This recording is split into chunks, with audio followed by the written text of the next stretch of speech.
the script on masculinity. We're going way beyond beta. We're going way beyond alpha. Today, get ready for some insights that'll change the game on being a man.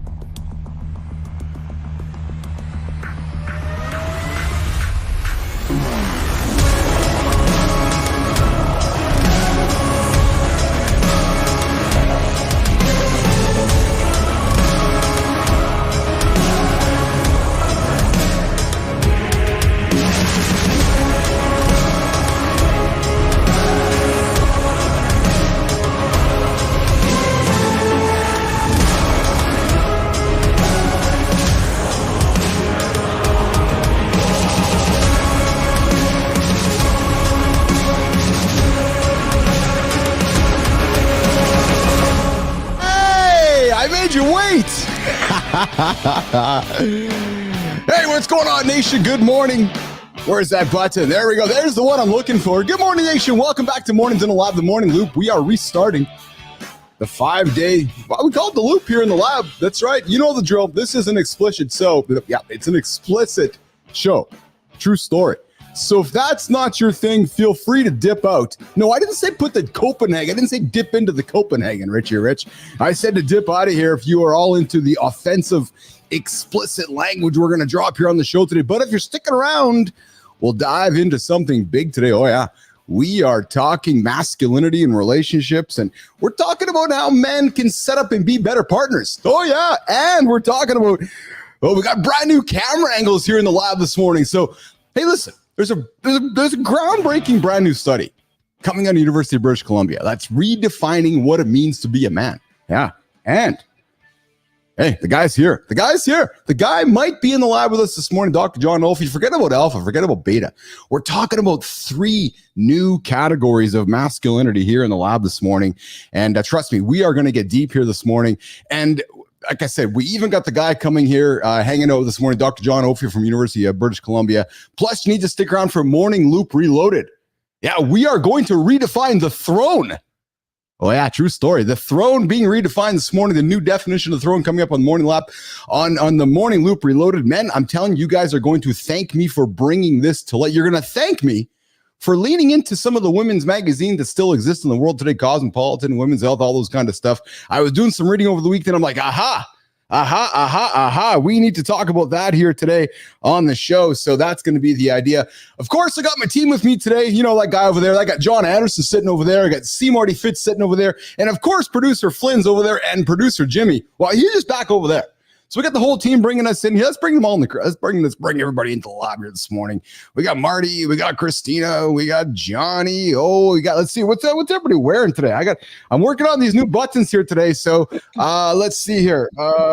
Prime button. There we go. We got Tina all in black on black on black. We got Johnny in black hat, white, nice shirt, and we got Marty in the green shirt. Is that green there, Johnny? And we got the red headphones for Christopher Martin here today. So how is everybody this morning? I'm just booming here with energy this morning. What's going on? Well, first thing I notice is look at that hat that you've got on, brother. What are we, twins today? Look at that hat that you got. Are we twins today?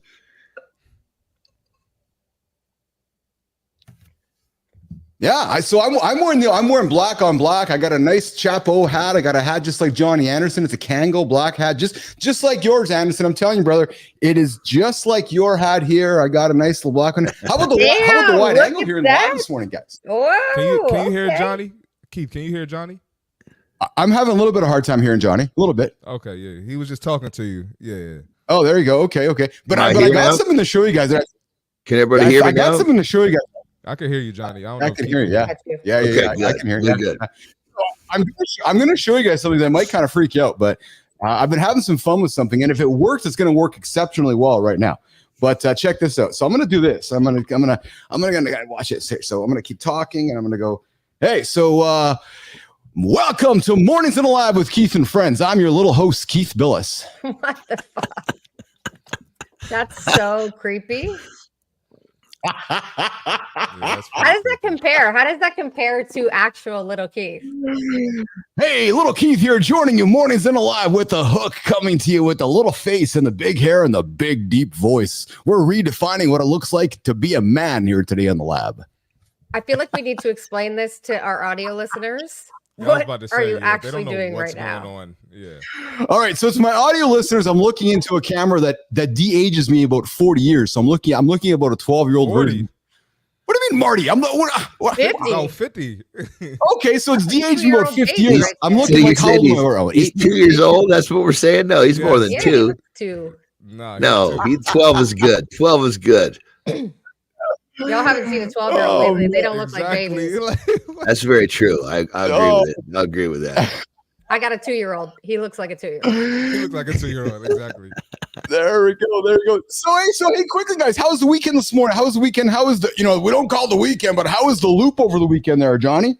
It was good. Good. Yeah, we're actually we're getting prepared to go down to our house in Mexico for probably the next 3-4 weeks. So just kind of getting everything. When are you heading down? That's a beautiful thing about Yeah. When are you guys? true schedule. We're going to probably in the next day or so. I don't really know. Once everything's kind of tied up and ready to rock, we'll jump in the car. Nicely done. Nicely done. Tina, how was your weekend with the kids?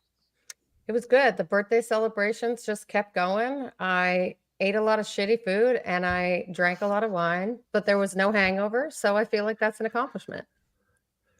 There we go. Hey, Marty, how was your weekend, brother? Listening the values of the music show. going on here. How was your weekend there, brother? It was pretty good, man. It was real chill. I didn't really do much this weekend. I mean, Yeah, I it was hung out a pretty little low-key. bit, but yeah, it was real chill. Yeah. Awesome.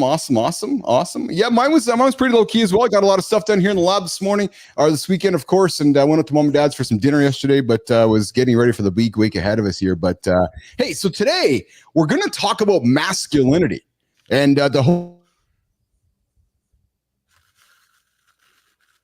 For years, the conversation has always been around alpha males versus beta males. But a new study from University of British Columbia has come out that just blew that idea wide open. Now, Dr. Jon Oliffe and his team studied around 100 men, 92 men. So it's not the most massive study in the world, Johnny, Marty, Tina. But they studied 92 men, and they identified 3 new types of masculinity. All right, so the first one, boys and girls, neo-traditionalist, egalitarian, and progressive. Now, these 3 categories came with different approaches to relationships, especially when it comes to balancing power and roles.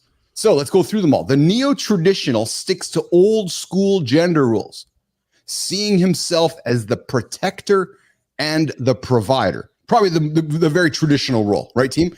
The second one is the egalitarian that strives for balance, but the study shows a lot of these guys still struggle with really sharing these domestic responsibilities.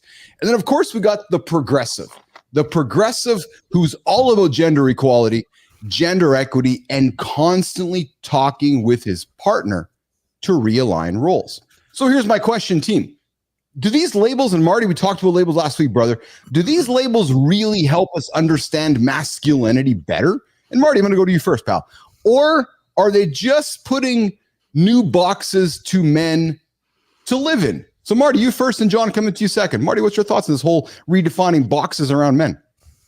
I mean, I'm not really a fan of it. I feel like a man should be able to do certain things, stand for certain things, have certain values and morals. Putting it in a box like that, I'm not really, I'm not crazy about it, but I understand it because we are all different. But just be a man, just be a good man. Handle your business. Take Johnny, care of business. Johnny, what's your point of view on these new definitions of men, Johnny? I think information is key in any sort of, growth type journey. But I do think that just because you have that information, you understand some of these new concepts or ideas, I don't think that should limit you. And I think that's the biggest thing. I think sometimes these titles and boundaries will limit someone rather than just, hey, this is an interesting bit of information as I continue to move down my path. But don't let something like this contain you. Don't let it hold you back. Yeah.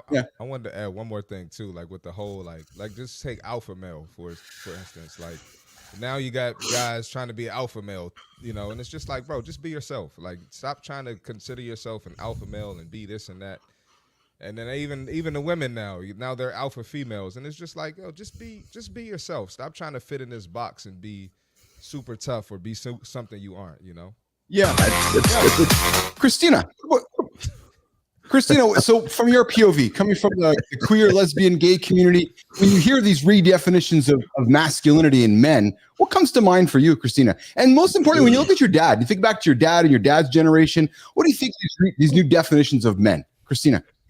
Yeah, to me, it is limiting. I think the purpose of it is because we've had these conversations and these stereotypes for years and years and years that have defined men or male or masculinity as hyper toxic.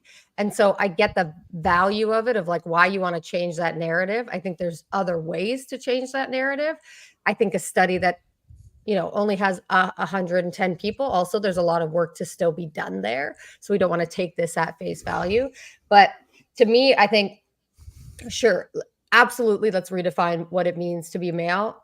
I grew up with a dad who was incredibly sensitive, incredibly like a dad of 3, wonderful in all ways, shapes, or form. I always talk about how I won the lottery with my dad, and in a lot of ways would be defined as like an alpha male who can get his shit done in the boardroom.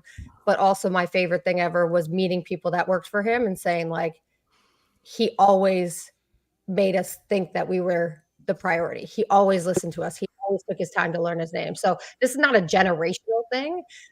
This is something that we can define otherwise. But I think, yeah, let's do some redefining because it needs it.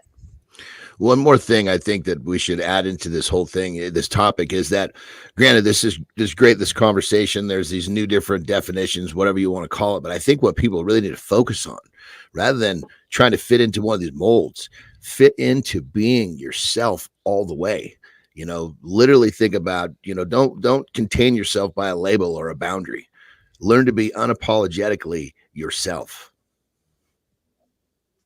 Yeah, absolutely. Learning how to live unapologetically yourself is certainly a key. Kristina? Yeah, and I think you're going to say something, Kristina? Yeah, I love the idea of being unapologetically yourself. I think a little bit of this comes down to that idea of like your no fucks era, being like, I don't give a shit.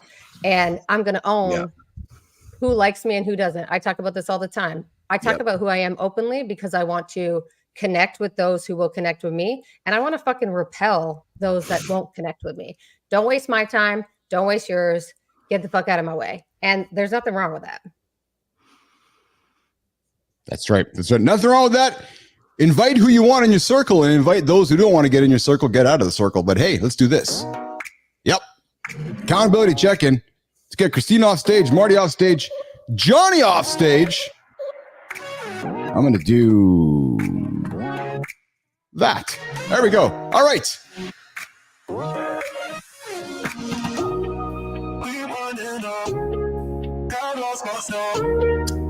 So, it's easy.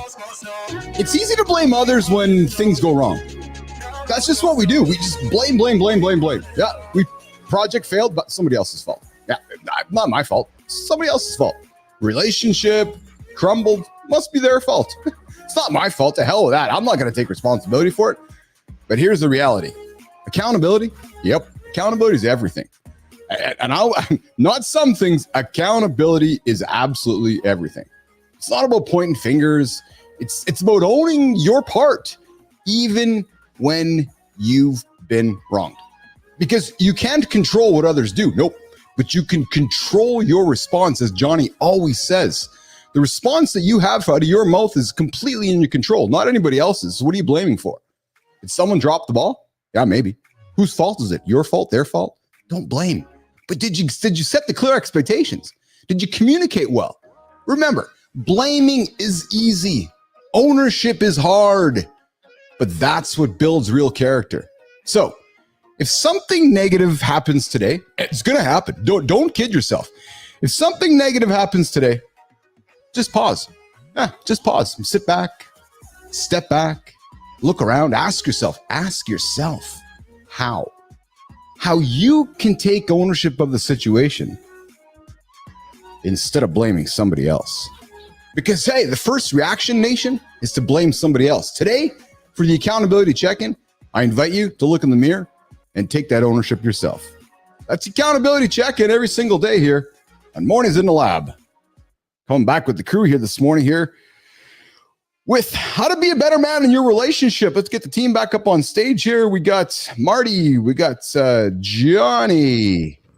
I think we're going to bring Kristina up for this one too here. Let's bring Kristina up on stage for this one here. Team, not sure where we're at with Dr. Oliffe. We having some challenges bringing Dr. Oliffe in there, Kristina? Have we heard? We have sent the information. He's got the links sent in a couple of different places. So hopefully we'll expect him soon.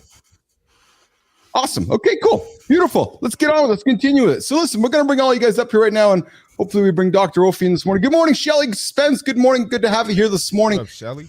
So listen, let's get into how to be a better man. You know, today we're talking about something every man should be thinking about: how to be a better man in your relationship. Now, I'm not talking about Johnny, Marty, just about being nice or doing a quick fix with a date night. No, we're talking about the real stuff that builds lasting, meaningful relationships, purposeful relationships, purposeful partnerships. Let's get into number one. And I got to tell you, Johnny, I'm looking at you, brother, to start this one because you taught me something here over the last few weeks that I'm going to be vulnerable about, and I'm going to offer up onto the conversation to get the things going here. But topic number one, and this is the easy one, nation, and I'm going to tell you guys, there might be a lot of agreement happening on the show today because I don't know if I want to have a lot of argument. I really want to encourage you guys listening right now to lean into some of the things we're saying and hopefully leave the call going, yeah, okay, I'm going to try some of these things myself. Hopefully, you're going to go back into your own world after the show today and, you know, activate some of the things we're going to talk about. But number one, Johnny, Marty, Kristina, communication. The foundation of healthy relationships. According to a 2023 study by the Gottman Institute, couples who practice active listening are 20% more likely to report relationship satisfaction than those who don't. John, you've spent a lot of time in high stress environments, the wrestling ring, the bodybuilding stage, the strongman stage, your wonderful partnership with Terry. Talk about how communication has been the number one key for you on all those relationships, whether it was getting in the ring to dance with your wrestling partner, whether it was to spend time with your wife, with your children. Let's really lean into the power of communication. And then I'm going to share with you what you taught me over the last couple of weeks and offer some vulnerability to nation. Jon Andersen. Well, that's a great topic for sure. Me personally, what I've had to really focus on is I'm really good at explaining how I feel, but I've actually had to put a lot of effort into making sure that I truly listen to the person across from me, not just hear them. I'm talking really listen and be involved in what they're saying, because communication goes two ways. And to really connect, the person across from you needs to know that you're hearing, understanding. And so I know for me personally, when I really was intentional about listening to that person, here's the cool thing. It became a lot more interesting to me. It became a lot easier for me to have good conversations and connect with those people because I was far more interested because I was paying attention. So for those of you that have a hard time, connecting with the person across from you, listen with a little more intention, and you'd be quite surprised how much easier it's going to get. And let's be clear here. This is not our natural state of being. And it's completely normal that it's not our natural state of being. We have to, they call it active listening, because if we just did it automatically, we would just do it automatically. We don't. So we have to be, like Jon said, we have to be intentional, and we have to make a conscious effort to be able to do it. The fact that you don't do it already, it's all good. Like, we all struggle with that. Just, I think a lot of us are focusing on, how do I get, okay, finish up so I can get to my point. Whereas, like, really quite often your point is often irrelevant or not necessary if you just listen to what they said and build up the conversation naturally in that way. What do you think, Marty? I agree. And I think people listen to respond instead of listening to understand. That's basically what that is. You just wait until I shut up so you can get your points off, right? And that's super selfish. And so definitely active listening, but you also got to be proactive about your communication as well. We aren't mind readers. If there's a problem, I can't tell that you got an issue with this. So just talk to me. I probably don't even know I'm being annoying, or you don't know you're being annoying.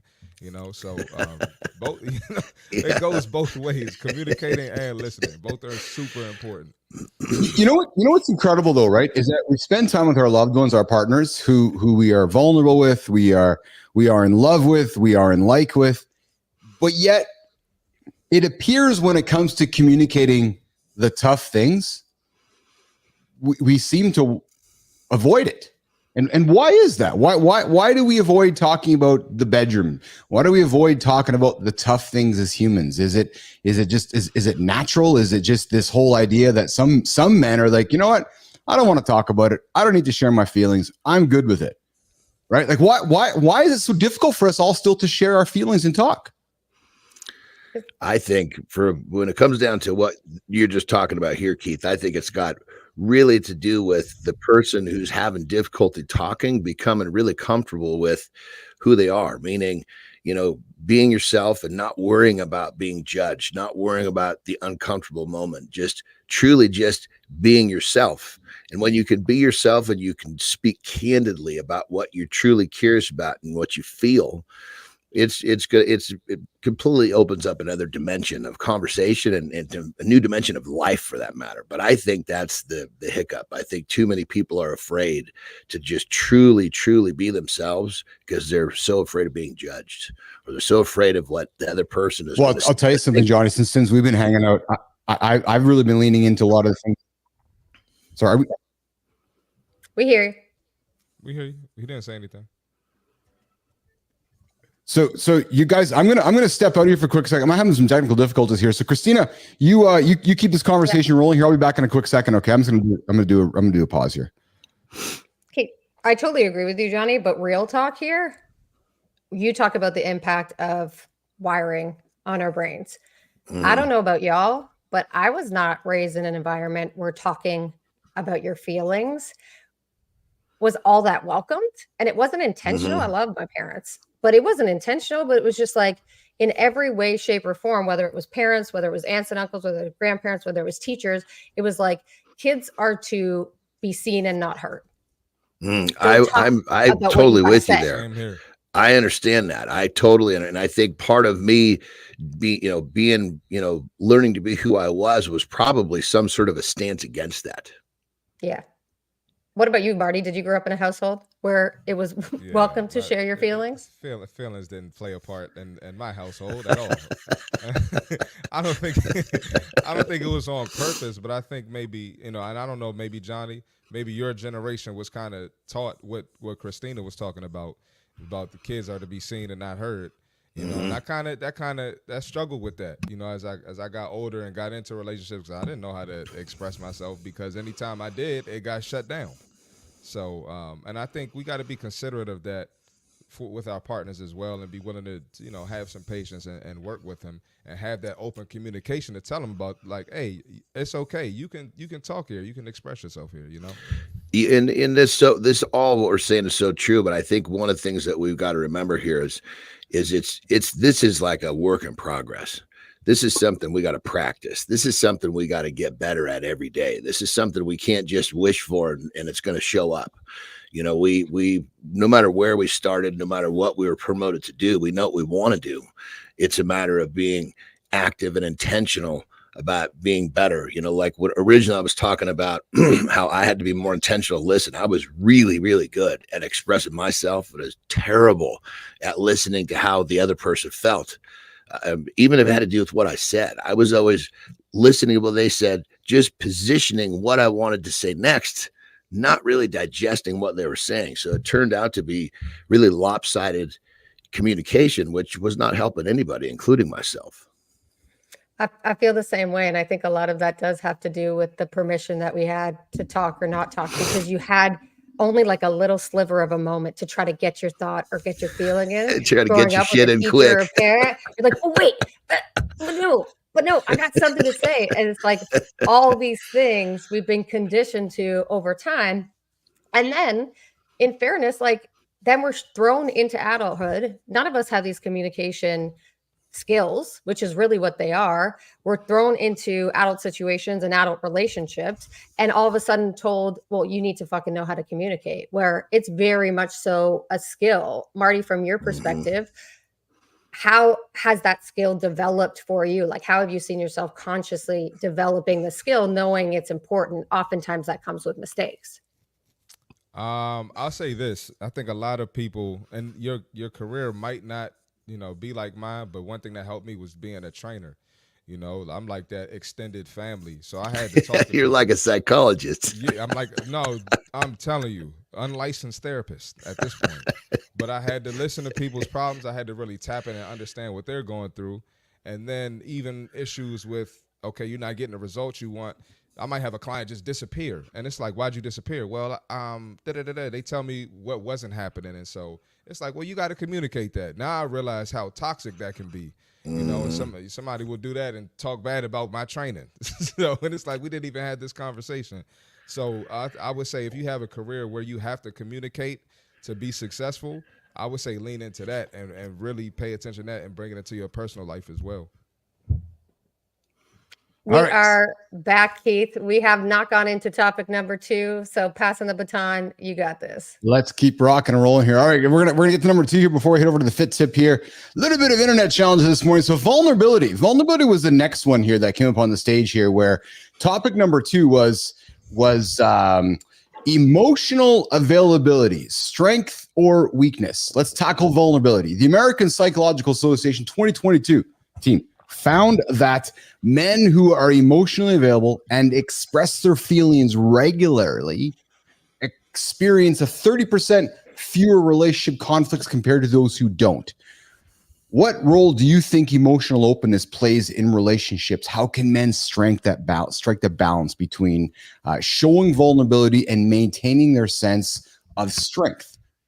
Marty, vulnerable or not vulnerable with your partners? You got to be vulnerable. You absolutely have to be. And I'm not going to lie, a lot of men, we struggle with that, including myself, because you can't just walk around as a man being vulnerable all day and every day and people going to listen to your problems. I feel like some women can get away with it more than men are. That's just the way it goes. But you absolutely you have to be. And if you have a good partner, she's going to pull it out of you. Or she'll know if something's wrong. I'm sure Terry and I'm sure Lauren do that with you guys, fellas. Yes. Johnny, what about yourself, pal? Talk about vulnerability and how, as a 52-year-old man, learning new tricks every single day. Is vulnerability part of your makeup, Johnny, or did you have to lean into learning that? Well, as I, became more of a man, as I grew into myself, I quickly realized that being vulnerable is strong. Yes. It takes a lot of strength to be vulnerable. Now, there's a difference between walking around. I'm not talking about being vulnerable, walking around playing the victim. I'm talking about walking around being bold enough to let people know that you might have the same problem they do, or you have this problem and you're actively working on it. You're not looking for some sort of you're not looking for sympathy. You're just having the balls, the guts, the strength to share with other people that they're not alone. Yes. Yeah. Vulnerability is a powerful thing. When you decide that superpower is something you want to put on the table, and to Johnny's point, instead of walking around just throwing it out there all the time, when you use it, and people can see it and see how authentic you are, it certainly is a magical power that you can bring to the table. But hey, listen, let's do this. Let's do the fit tip. CMartyFit. Come on, man. Coming up here on a Monday here, 32 minutes after the hour, the CMartyFit tip. Yours, Marty. You're up there, pal. Let's do it. All right, let's get it. All right, we got the fitness tip for today. Are tight muscles holding you back? The answer is probably yes. All right, it's very common for men to struggle with tight hips, hamstring, and of course, lower back, especially if you're sitting all day or even if you're pushing hard in the gym. And some of y'all who maybe, barbers standing up all day, it's very common to have these issues. So this is how you loosen it up, all right? Lunges and hip bridges or hip thrusts. Those are going to help unlock your tight hips. You should be doing these 1 to 2 times a week, all right? hamstrings, forward bends, all right, and hamstring stretches will keep them flexible. Also, put some hinge movements in your workout, deadlifts, good mornings, squats, things of that nature. Lower back, work on your core strength, all right? And then also some lower back stretches like the cat-cow stretch. That's going to help you with the tight back as well. Shoulders, you can loosen them up with arm circles, pec stretches, and one of my favorite ones, I find a railing right behind me. I grab that railing, and I just, kind of sit down and crouch a little bit. That opens up all the chest and shoulders. Feels good. Try it out, fellas. And then, of course, this is one that people sleep on. Dynamic stretches before your workout. Get the blood flowing. Get your body moving. Get your body warm before the workout starts. That'll avoid some injury, and that'll help loosen those muscles up as well. Mobility is not just for athletes, okay? It's for the everyday man. It's for all of us. We all got to work on our mobility. Our bodies are meant to move, so don't neglect it. This is the key to staying strong and injury-free. That's the fitness tip for today. There's the fit tip of the day with CMartyFit daily here in the lab. 35-minute mark of the hour or so forth. We drop it here to give you guys something to move yourself forward from a fitness perspective. Hey, we're talking today how to be a better man, how to be a better man in your relationship. And the center stage segment, we talked a little bit today. We first of all kicked off the show in the morning loop on the 3 new types of men. No more beta men, no more alpha men. We're talking egalitarian, we're talking progressive, we're talking the 3 different types of men that the Dr. Jon Oliffe redefined here. And we're gonna get into some action steps about how to become a better man here over the next 13 minutes in our deep dive segment, where we move from ideas to action steps. We've talked about communication, vulnerability, accountability, consistency. Now let's break it down into some actionable things that you can do to improve your relationship, Marty. And one of the things that we spoke about, in the earlier segment with Johnny and Kristina was active listening for better communication. And I was dropping in the previous segment, my quest to become a better man, my quest to become a better communicator. John, you said something to me a couple of weeks back that your house is a no raised voice house. And I got to be honest, man, I was not raised in that kind of house. I was raised in a you raise your voice type house. Mom was yelling, dad was yelling. It was just that kind of space. And I got to be frank with you. I learned some of those behaviors, and I've continued with those behaviors. I've since made the decision, Johnny, about my communication styles and communication methods after listening to you and spending time on the show, that I made a decision last week that I was going to stop that communication style. So in terms of practices on how to actively listen and how to actively communicate better, I sat down with my beautiful wife last week and said, I'm done. I'm done raising my voice. I'm done communicating with a higher voice, because brother, that is awesome, brother. I'm getting goose pimples just sitting here. It just that's for you to have that type of realization and commit to it, that's awesome, brother. I broke down, man. I broke down because I had enough of it, Johnny. And I don't like who I become when my voice raises. I don't like how the situation gets out of. So we're talking communicating. We're talking how to be a better man right now. And I've been guilty about raising my voice with my children, with my wife. And we're not. And listen, I want to be very clear. I'm not talking physical. I'm talking purely verbal. I'm talking my voice raises. I get excited. You guys can see how excited I get. Well, when I get angry, I get excited and my voice raises. And you know what? It just wasn't serving any purpose, Johnny. So I've stopped. And I know you've told me it's going to be tough, and I know it's going to be a journey for me to get through it, but I'm just done with it, man. I'm done raising my voice. Well, on that level, brother, here's something that I remind myself, which makes it a lot easier for me to respond rather than react. Yes. Is that when I respond, I feel good about me. When I react, I feel like a weak little bitch, because I didn't have the discipline to stick in that conversation or stick in that situation and stay true to myself. Yeah. Yeah. Well, yeah. Marty, when you hear me saying that, what comes to mind for you? We're talking active listening for better communication. We're talking better communicating for our partners. When we're speaking with our partners, we're talking about expressing emotions without losing strength. And Johnny's like, hey, when I'm reacting instead of responding, I'm expressing my emotion, but I'm losing strength. Marty, what do you hear when you hear when we're speaking of these things, Chris? Well, one, I'd pay to see you raise your voice at Piper and Carter and Brookie. I would love to see that. That would be hilarious. But this is how I look at it. So I don't react. I got a couple. I could talk myself. I told you I could tell myself I'm the president. I could talk myself out of anything. So one thing that helps working out. So I get the stress out of my body. If I get my workout in, you're not going to catch me reacting or acting any type of way, raising my voice. That helps. And two, I look at it like the type of man I want to be, right? I want to be, I guess, reserved in any situation.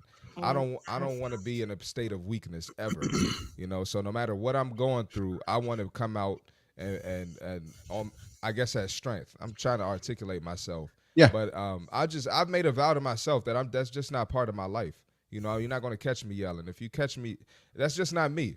So I let go of that a long time ago, and I pride myself on that. And it's a skill that everyone doesn't have, right? And I feel like it's a level of intellect you got to have as well. So not only is it a skill, I feel like I'm super intelligent if you can't get me to that point. So that's just well me. said. Yeah, well said. That's just me. Yep. Well, and one more thing. Go ahead, Marty. I feel like, and I know I'm younger than y'all, and I know I got a lot more life to live, and I feel like I've been through so much adversity already that an argument with a girlfriend or an argument with a client or whatever the case is, it ain't shit compared to what I've been through. Excuse my language. It can't compare. So what am I raising my voice through when I've already been through probably some of the worst stuff I've already seen in my life? Yeah. So that's how I look at it. Another critical element, accountability. A 2023 study, Jon and Marty, from the Journal of Personality and Social Psychology, and this links back to owning our mistakes, shows that taking accountability, and we're all about accountability on the show, gentlemen. Get up, get out of bed, don't hit the snooze button, get yourself going, look in the mirror and hit your goals. Shows that accountability in a relationship increases trust by 25%. So I'm feeling like, Johnny, by me stating that I'm taking accountability for my actions, I'm done raising my voice. I'm going to own it. I'm going to own my negative behaviors there. I'm going to own my mistakes with that. My goal and my hope is with my children, with my partner, that yes, they trust me now, but I'm hoping that my trust level goes up, because when we get into a situation, Dad's not going to fly off the handle, Johnny. Dad's going to approach it with a measured approach, using words and communication and being vulnerable along the way. Jon, lean into that comment. Yeah, I mean, when it comes down to it, when first you got to be accountable to yourself. When you say you're going to do something and you do it, then it's like basically it's like a practice, because we say to ourselves we're going to do things all the time, and if we do it, then it just becomes a habit of following through. Then it's much easier for us to follow through for the people around us. But here's the thing. When the people around you see that you don't hold the word to yourself, they don't trust you're going to hold the word to them nearly as much. So accountability, building trust, I'm all about that, but it's directional. It goes two ways. You got to be accountable to yourself and to the people around you. When you're accountable to yourself first, it makes it a hell of a lot easier to be accountable to those that you love. Yes. Hey, you're hanging out with Keith, Jon, and CMartyFit here. Mornings in Live with Keith and Friends. The only morning show to help you guys get going, get your ass out of bed, and not hit the snooze button. We're talking today about how to be a better man in your relationship. And a Harvard study in 2023, Marty, showed couples who engage in small, positive daily behaviors are 35% more likely to stay together. Marty, as you go through your journey of life with girlfriends and meeting partners along the way, talk about the power of small, positive daily behaviors. And then, Johnny, I'm going to come to you, pal, because I know you and Terry have Terry time scheduled, and I'm working hard on that with my lovely wife, about doing these daily things that can add up accumulative over time instead of waiting for a long period of time to restart again. Talk about the daily accumulative habits, Christopher Martin. And I guess the question I'm asking is the daily habits of relationships compared to the daily habits of going to the gym. They're kind of the same thing, aren't they, Marty? Yeah, it's the same thing. Habit stacking. We talk Look about out. Look out, brother. Go on now. Habit stacking, man. We talk about it on this show all the time. You have to, so whatever you're great at, whatever your strength is, I've mentioned this before. If my strength is the gym, I've got to treat business like the gym. I've got to treat personal life, relationship like the gym. A lot of times these things are parallel. The gym is the most parallel thing to life. Yes. Right. So if you prioritize your partner, just like you prioritize your protein intake, things will get better. And another thing that comes to mind is like compromise. Right. So for myself, I love making content. I love working out. When I'm in a relationship or I'm talking to somebody, I might have to change what time I work out or, change what time I, edit my content to prioritize that person. Right. So it's just meeting in the middle. And my partner will have to do the same thing for me at the end in certain times. Yeah. Yeah. Good morning. Good time. Good to have you here this morning. Good to see you here. And good morning. Good morning. Asin here as well. And good times. Like I have range anxiety. Is that from your EV you're driving there? Good time, or is that just from having rage anxiety of working through rage and so forth? So here's the thing. There's no one size fits all formula for being a better man in your relationship. We're talking about some very obvious things here today. Show up, be consistent, be vulnerable, be authentic, be yourself, lean into communicating. I think the key message to all this, guys, is that these are all places to start. And we talk about this all the time. There's no end to this, right? It's about progress, not perfection. One thing I'd offer you guys today as you're getting your day started, maybe you're hearing some things we're talking about today, pick one thing. Ask yourself, can you be a better communicator today? Can you be more vulnerable with your partner today? Can you offer something up you didn't offer yesterday? Those are things I think that we all can do better for ourselves and for our partners to be a better man. I know that last week, and I've offered up to you guys here this morning, I made the decision that I was done with the raised voice. Just done with it. I looked in the mirror and I said to myself, and Johnny, I got to tell you, man, that the influence of this show has had on me. Like, fuck, Anderson's talking about this non-raised voice thing. I saw a clip you had with Terry, and I'm like, yeah, like why? Like what is it serving me for raising my voice? I'm just done with it. I'm 52 years old. Like I'm fucking. Ask you a question? Like I'm done with it. Go ahead, Marty. So a lot of times when I raise my voice and I reflect, whatever I was raising my voice at was probably dumb. Did you ever get that feeling like that's not a reason to raise your voice? You ever get that feeling? 100%, Marty. And I think that's why I had the reflection, which was like, I reflected upon it, and I was like, oh man, really? Like there was a better approach for it. And then again, I saw a video with Jon and Terry, and I saw them talking, and I was like, yeah. And then I'm like, fuck, man, Jon's the same age as me. If he can do it. Let's judge a book by its cover. Jon Andersen. I'm like, fuck, if he can do it, I'm going to do it too.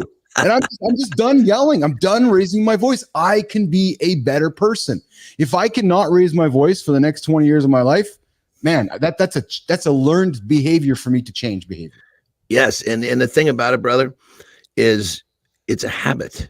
Yes, you will develop the habit of somebody says something, and you're going to find yourself winding up. Well, yes. That you got to take that breath a little deeper. You got to let it nice and slow and realize, how do I want to respond to this, whatever the situation? Maybe you're thinking, how do I want to respond to this idiot? How do I want to respond to whomever it is, my wife, my kid? But when you get in the habit of not reacting, that's really the foundation of it. That little pause, because we find ourselves like cocking, getting ready to go. And you got to find, as you start cocking back, you got to just keep on going with a deeper breath and put that hand down and think, okay, yes, what am I going to say now? What am I going to respond with? And it's a habit. It gets better every time you practice. So well said, Johnny. And good time just says I'm going to work on that too. I applaud you, brother. Much respect to you too. Work on it, brother. I really encourage you to, because Marty even said it too, right? When we're reacting, you're not listening to what the person's saying. You're busy working on your rebuttal. so that when they're done talking, you can yell. And I've been that person too many times, and I'm fucking done with it. I'm like, I'm not really paying attention to Jon right now because I'm worried about what I'm going to yell back at him. And So immature, man. What's that, Marty? I said that's just so immature, like that way of thinking. It is though, right? It is. And I just, like I said, I had an epiphany last week. Laura and I had a disagreement. True story. We all have them, Marty, Jon. And I was like, you know what? I had some reflection and I'm like, I'm done with it. I'm done reacting this way because I can't get on this show. I can't speak to all these folks that are showing up and we're trying to help live better lives while I just hang up the show and not be that person. So I was like, fuck it. I'm going to try to be a better man. And this is one thing I'm going to do. So let's, there we go. Johnny, you want to say something, bud? Yeah, I was just going to say, the foundation for me is I just remind myself how poorly I'm going to feel about myself if I react. Yes. Well, Marty, there was a time, man, you said you would have liked to have seen me with, Piper, Carter, or Brookie. There's two incidents that come to mind for me. One time with Carter where I lost my cool, raised my voice, and I don't like thinking about it because it makes me feel not very good at all, like not good at all. And I'm like, nope, I got to put that away. And then secondly, I reflect upon times at the kitchen table where the kid's like, hey, can we see daddy voice? I'm like, oh, hey, you want to see daddy voice? Like, yeah. Like all having fun, and then it's all fun and candy, and then all of a sudden I'll just drop the daddy voice and just freak everybody else up. I'm like, nah, we'll just leave dad voice here on the side here. We don't want to have dad voice come out because dad voice is a mean voice that's not much fun. So we'll leave that there. We'll leave that there, and instead we're gonna do this. We're gonna bring Jon on stage for the lifestyle tip. He's gonna give you guys something like he gives me something every day to help you be a better man. Jon Andersen, you're up, brother. Yeah, let's go, baby. Let's go. Cut me loose. All right. Here's the deal. There's so many people out there that don't understand. It's a simple concept. Sacrifice. Sacrifice will be made whether you like it or not. Are you sacrificing what you want, or are you sacrificing your time? Now, those of you that are having trouble with this, here's the good news. You don't have to sacrifice much of your time to work on getting what you want. The concept is called work over time. Take an hour a day. Take 30 minutes a day, but do it every day. And you will make that small sacrifice every day.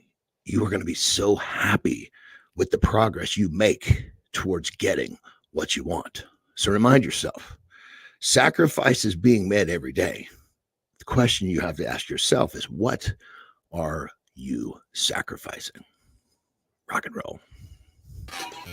What are you sacrificing today on a Monday? Mornings in the lab with Keith and friends, Jon Andersen, a lifestyle tip. Listen, you're going to have to sacrifice something today, but what is it going to be? What are you asking yourself? What are you going to put on the table of sacrifice today to move yourself forward throughout the day today? That's the lifestyle tip with Jon Andersen every single day around the 45-minute mark of the hour. Bringing in Jory Jansen for the protein break.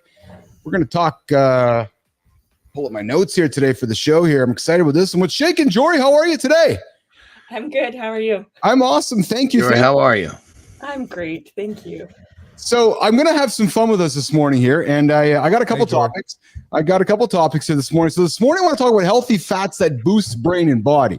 Explore the importance of incorporating healthy fats into your diet, how they can improve brain function and energy levels, and which fats to prioritize for overall well-being. But I want to have a little bit of fun first. So on Friday, we had a good conversation about meat and proteins and extreme awesome athletes, some of the greatest athletes in the world. And one of the things that I'm adamant about on this show and on this platform is that we welcome everybody, whether you're what race, what gender, what sexuality, whoever you are as a human being. You got human in your kind. We want to have you here in the lab. We also want to have people that eat everything.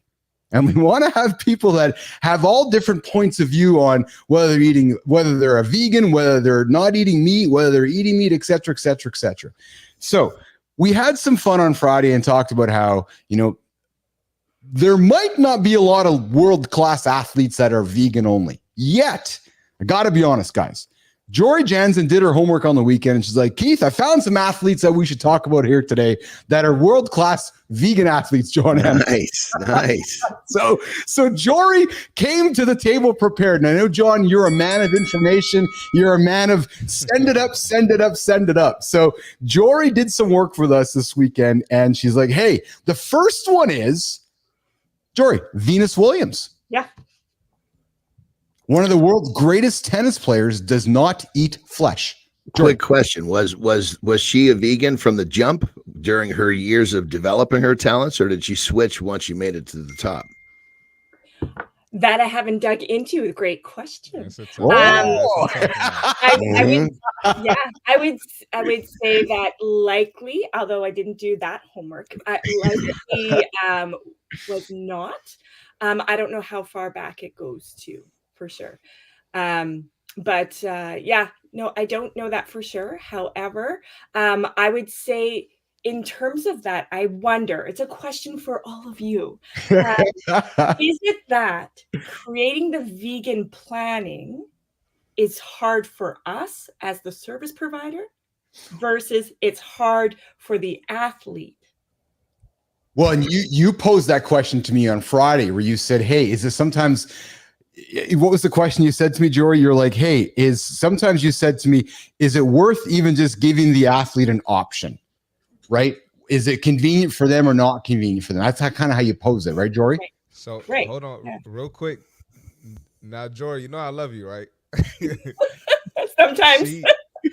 Out of her own mouth, she calls herself a chegan because she likes to cheat and doesn't follow the vegan meal all the time. Dude, I Jory? just looked it up. No, Venus Williams. Oh, Yeah, well, and that's the thing, is that you don't have to be all or nothing, right?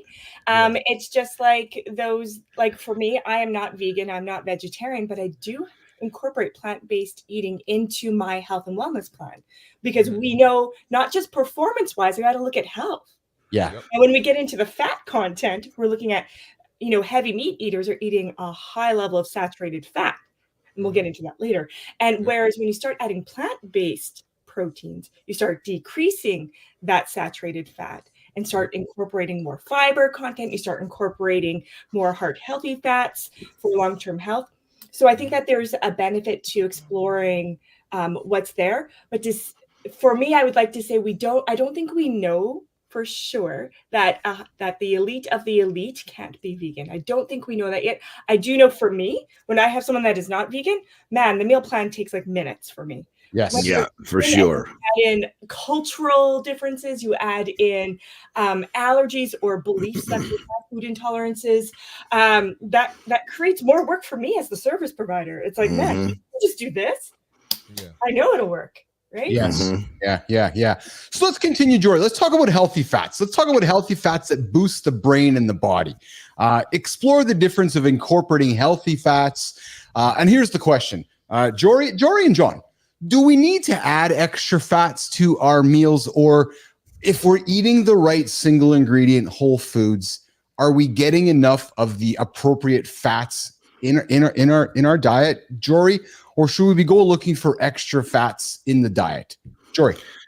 It's yes and.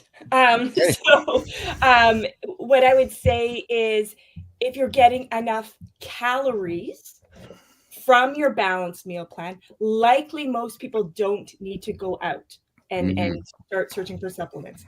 However, with busy schedules, with misinformation, I don't have a lisp, I'm saying myth. I think that possibly that leads to a greater number of people needing to look for supplementation. Jon, your thoughts on that? When you say supplementation, are you speaking of supplementation for healthy fats? Because I actually, myself, and for majority of my clients, I actually will put healthy fats in as part of the plan, like avocado and because the essential fats are really helpful for the body in a multitude of dimensions. And so in many cases, people don't get those essential fats or enough of them. So I actually program into every meal. Yeah, it's a balance, right? Because we can go really high in terms of convenience foods, which are high in omega-6s, which increases inflammation, Alzheimer's, dementia, those sort of things, pain in the joints. And so making sure that those foods, whole foods, are added in, ground flaxseed, chia seeds, whatever. Those are added into the plan, then likely going and having to buy a supplement isn't necessary. Yes, perfect. Yeah. So yeah, definitely whole foods first, and it's not hard to throw in whether you're vegan or not. There are both options if you don't want to eat fish. Ground flaxseed, chia seeds, avocados, all of those create those heart healthy fats for mind and body overall.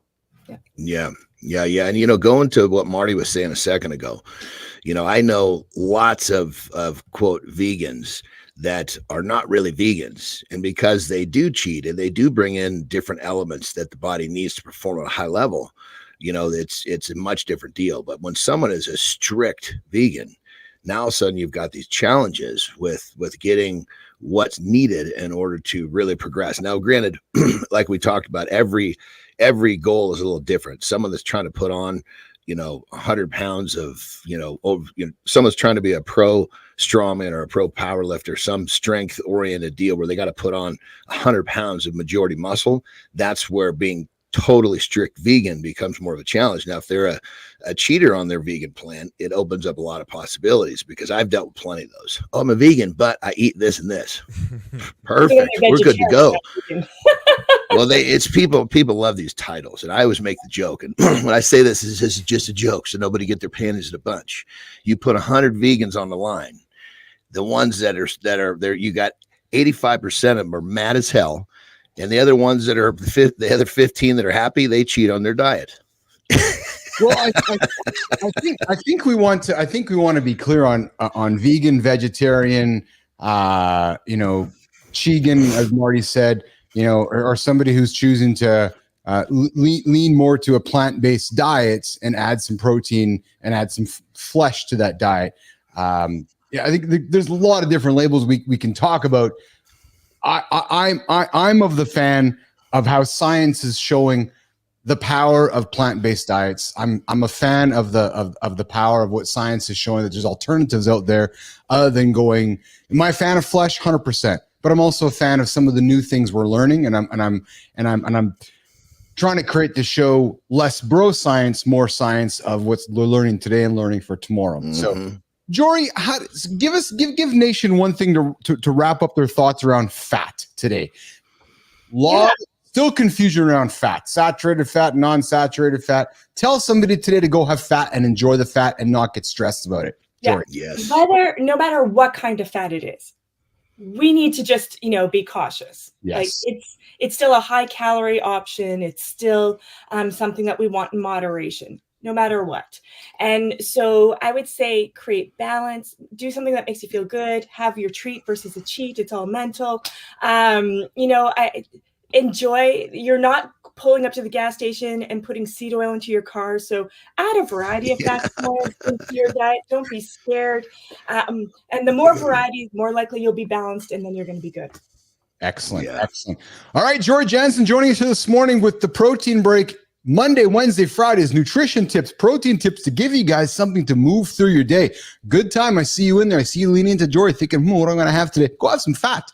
But hey, don't go take what I do and take that peanut butter at the tablespoon and go dig it into the fat peanut butter jar and just go eat the fucking fat, man. That's just good for you, but that's what Keith used to do. Like, I'm getting my healthy fats in.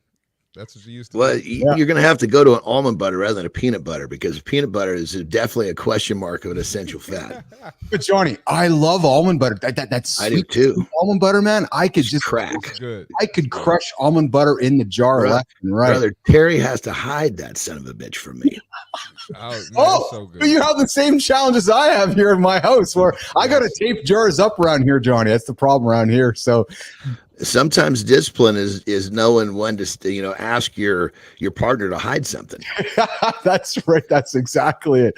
All right, let's bring Kristina Flynn in here, because we got this coming up here. Jory Johnson, thanks for coming up today. We'll see you on Wednesday. See you, Jory. See you on Wednesday. Thank you, Jory. Right, see you, Jory. Take care. All right, we got Kristina Flynn coming with a brand bite, and then we're going to come back with something that you guys do not know what's coming. I'm redefining the throne, man. Oh, yeah. I'm redefining the throne. It's Oh, coming up. Lord. It's coming up.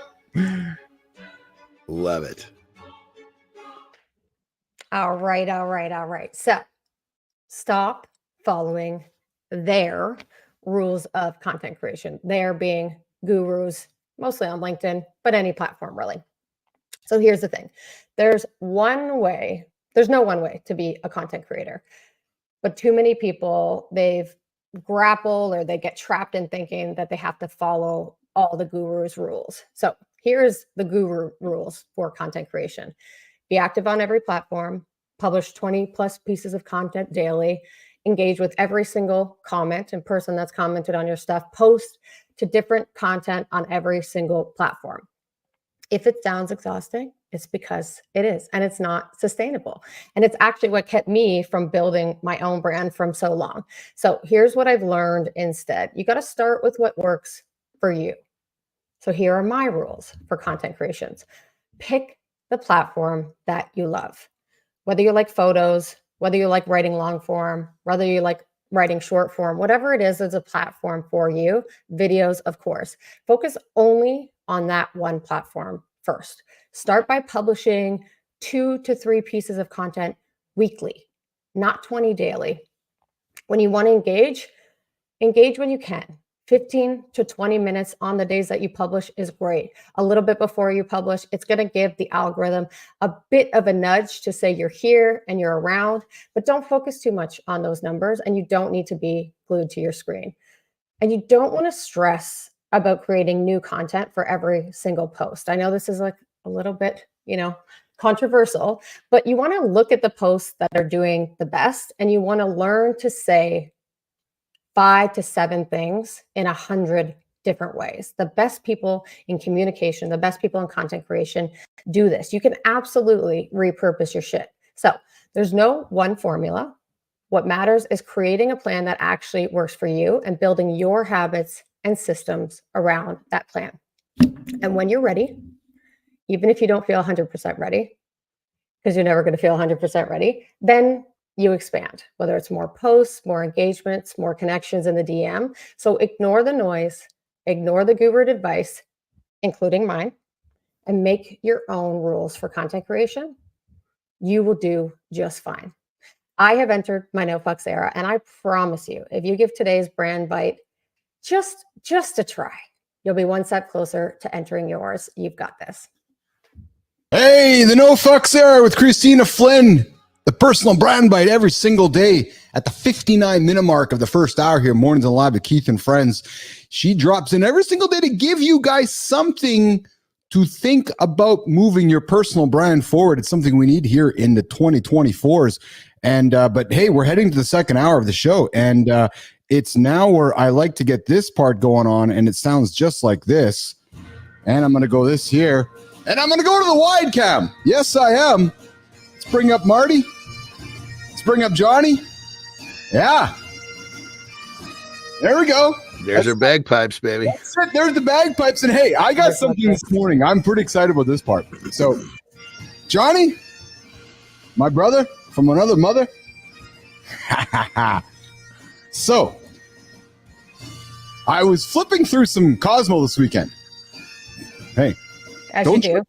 Don't judge. Yeah. What did you say, Cosmo? Like Cosmopolitan Magazine? Okay, right on. Yeah. That's it. I didn't know what he was talking about. You know we have a men's show here, so I'm thinking, hey, I need content for men, and if I'm thinking about content for men, that you got to look to women. So Johnny, I was looking through Cosmopolitan this weekend, and I came across something rather interesting, and apparently,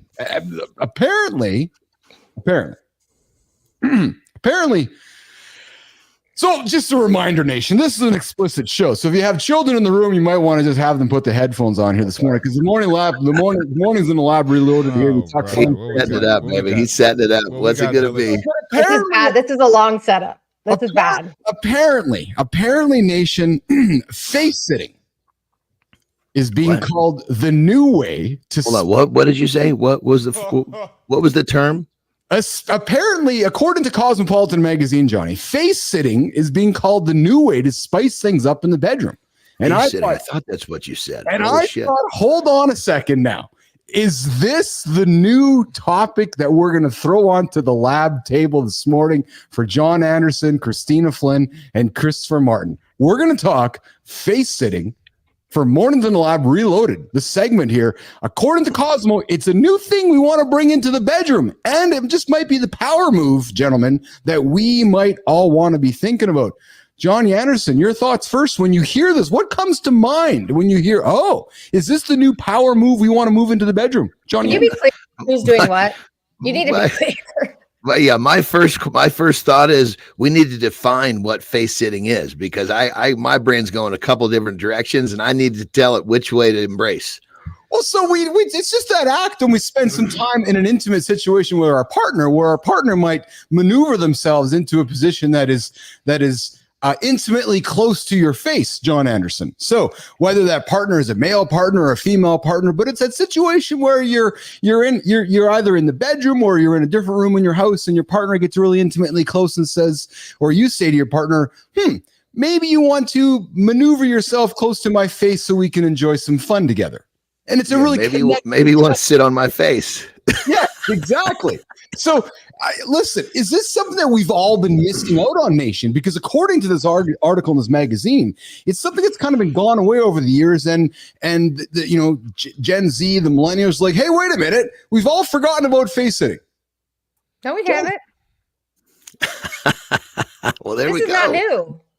Well, let's talk about it. Where y'all been? This ain't new. I'm just telling you the stuff that I'm reading here in the godly magazines that the females are reading. So, those damn females. I'm telling you, think about it, Jon. When you're in that position, you're still in charge. You've got the best view in the house. It's the redefinition of the throne. You got all the power to set the rhythm, the angle, everything. So your partner might be on top, but you're driving all the action. So men, if you're looking to be a better man today, you're looking to be a better man this week, you might want to reintroduce the idea of the face sit into the bedroom. Jon Andersen. Yeah, I think that if this is all about the younger generations, I think this may be more closely forgetting about face sitting may also have something to do with their lack of having sex. Because if you're having sex on a regular basis, you're always looking for fun new shit to do. And this is never far from what's in your mind if you're actively doing this. So I'm going to say that if someone's getting down, 3-4 times a week, that this probably is a part of their repertoire. It's the people that are not getting any ass that need to be asked this question. Face. I can't deal. So Cosmopolitan's calling this whole thing a game changer. But the real secret is you're the one, gentlemen. You're the one running the game. You're making sure it all goes according to plan, even when it looks like you're the one who's not in control. You're the one. Why does it matter? I'm going to call you out on that. You keep talking about, like, don't worry, you're still in a position of power. Like, don't worry, you're still in control. Why is that such a big deal? Like, should it not be a mutual conversation? Like, why is that a moment of vulnerability or something you need to discuss? Well, so the article is positioning it as who's in power when it comes to the whole dynamic of face sitting, right? Is it the person being sat on, or is it the person who's sitting? And the idea is that the person who's being sat on still has this vulnerable position of power that they can bring into the situation, right? So it's this idea of introducing a new form of intimacy to your relationship, and how you can manage the power in that situation. Johnny. See here. So when I'm in this situation, right? When my wife is sitting on my face, let's just be straight, right? The last thing I'm thinking about is who's in power. What I'm doing is I'm listening. What I'm doing, getting the sounds I'm looking for, because it's the last thing I'm worried about, who's in control. I'm thinking to myself, I need to be hearing some sounds that tell me I'm on the right spot. So if you're thinking about control, you need to kind of realign what the hell you're doing down there. This is true. Listen, that's the key. This is all about trying something new, Nation, shaking things up, keeping the spark alive. So I'm going to tell you guys, the next time David Sauer talks about sitting on the throne, I'm thinking about redefining the throne, man. I'm Why? talking about No, don't bring those two things that's together. talking about you gotta redefining the throne. Just smile to your partner No. and say, "Hey, you want to sit on the throne?" and just offer the throne. Your face is the new throne. No. Keep you into some different shit, man. You want to ruin the mood? No. Oh, Just- I honestly that's not thought when what I you wanna said think about. yeah, when you said throne, I was thinking we were talking about taking a dump here, not That's what I'm saying. He's trying to mix the two. Lauren's in the comments. Listen, I'm sorry, Lauren. I'm sorry. We are redefining the throne definition here on Mornings in the Lab.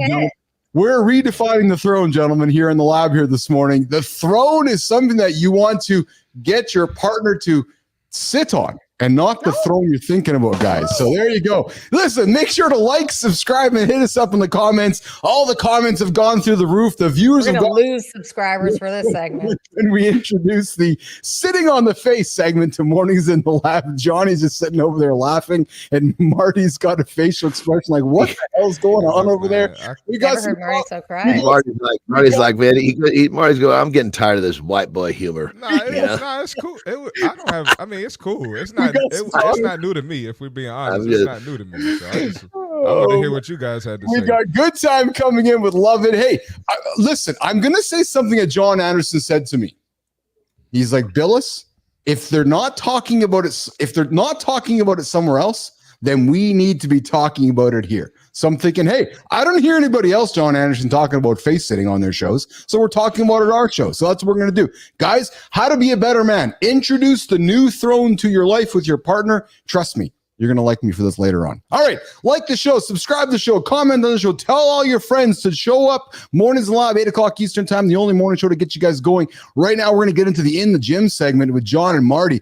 And today we're going to talk about 5 common mistakes that can sabotage your gains, whether you're trying to lose fat or pack on muscle. Marty's got some things to throw at Andersen, and they're going to have a big chat. They're going to break it down for us. So 5 common mistakes to avoid when trying to lose fat and gain muscle.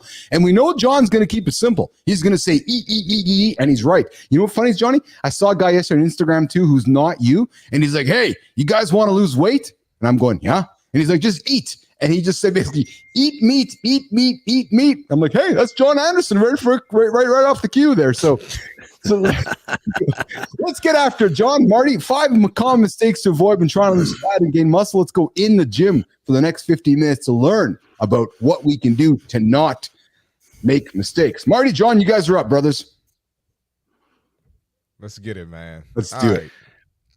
Well, I would say we got to just start off right with where Keith kind of left us off in the regards that people tend to not understand. Well, we're going to get there. We're going to get there. I got 5 of them. Oh, you got them. That's number 2. Yeah. Oh, shit. Okay. I thought we were just freewheeling here. I love it. You got a list. Let's go, baby. You keep always trying to get cut loose. It's too early, man. Calm down, man. I got me loose, baby. All right. Number 1, focusing too much on cardio. I think a lot of guys, they get in the gym, they want to lose the weight as quick as possible, and you feel like you're working hard, maybe working harder on the cardio than you are maybe in a weight session. So how do you feel about that? Yeah, I mean, when it comes to body fat reduction, here's what people don't understand is that body fat reduction is about 85%. You know, I usually say 75 because people don't believe 85, but it's really somewhere in that range. It's primarily your diet. You know, you can do all the cardio on the damn planet, but if your diet is messed up, you're just wasting your time. So I think when it comes to cardio, you have to understand cardio serves a much smaller purpose in body fat reduction than people understand. Absolutely. I agree. Cardio can help your caloric burn, but as far as your metabolism, really ain't doing much for you. Just being honest. So, all right, now I know you wanted to talk about eating more protein. So number 2 is not eating enough protein. So go ahead, you can continue where you were. Yeah. So I think of course eating more protein is key, but I think in general people have to understand that they need to eat more, but it's not just sitting down stuff in their face. You got to eat more often. It's the frequency. Yep. I preach this all the time. If you eat 3 meals, most people don't even eat 3 now. They're skipping breakfast, which is a whole nother topic. But if you're eating 3 meals, Literally just take a small handful of almonds. Small handful of almonds between your meals is going to continue to prompt your metabolism to burn. And That's that's true. what we're after here. We're eating in a way that brings our metabolism up. And when our metabolism is up, it's bigger, it's stronger. It metabolizes body fat for us. When we're just, you could be sitting at your desk and you're losing body fat, but you have to eat more frequently. So the word more is a little misunderstood. More frequently. You don't have to eat a lot per feeding. Frequency is the key. Yeah, and a lot of times, like if a trainer makes a plan for a client and say there's eating 6 times a day on there, they'll say, well, that's too much food. But you won't say that was too much food when you ate 2,500 calories in one sitting. You know, so it's Well, crazy. and that's it. What is the 6 meals? He's not asking you to eat ho-hos. He's not Exactly. asking you to eat Big Macs. He's asking you to eat shit that, granted it looks like a lot, but when you get rid of processed foods, single ingredient foods in general don't have the same calorie density, and it's that calorie density that screws people up. So, and not to mention we're talking about calorie density. In many cases, those foods that are really calorie dense like that, they don't have their calorie dense and nutrient light, and that's the worst combo. So, yeah, Yep. it's very misunderstood. And a lot of times, when you're eating frequently like that, you'll get hungry. You know, Yes. when you burning body fat like at rest like that, you're going to be hungry, so you're going to want to eat again. So I try Mhm. to explain that to my clients as well. I mean, the when I'm working with someone that wants to recomp, it's mostly what I do, or even just lose body fat. The number one rule I'm going to give them is you can never let yourself get hungry.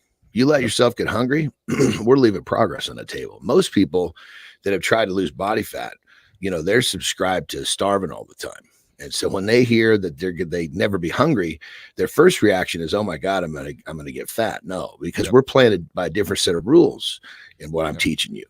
And that's the thing. You got to remember, if you're subscribing to a calorie deficit situation right now, and you start eating more often and eating more, your body's going to take major advantage of that. As a calorie deficit situation, your body's starving. As soon as you give it more, as soon as you raise your caloric intake up, it's going to start storing that stuff. Now, to Absolutely. do what Marty and I are talking about, obviously you got to kind of bring your body back out of that calorie deficit, let it relax a little bit, and then start doing what we're talking about. And you'll have great success, not only in how you feel, how you sleep, how you look, your energy levels. And guess what? When you're eating all the time, it's very sustainable. Absolutely. All right, we got number 3, neglecting progressive overload. And this one is big too. You got a lot of people, they got their routine in the gym and they just stick with the same weights. They're not really focused on improving. And your body's going to stop improving when you get to that point. You know, you got to struggle, you got to challenge that central nervous system, and you got to put yourself through some stress. You got to put your body under some stress in the gym if you want to continue to grow, build muscle, burn fat. Yeah, 100%. And here's the thing. So many times people will say, because obviously progressive overload is you're continually pushing a little bit harder, a little more weight, a little more rep, that whole thing. And that's a great concept. But sometimes people, they're just burned out on doing that, or they don't feel like they have time to do it, or whatever the reason is. Reasons camouflaged excuse, of course. Here's the trick. Take your workout, take your routine, and do it backwards.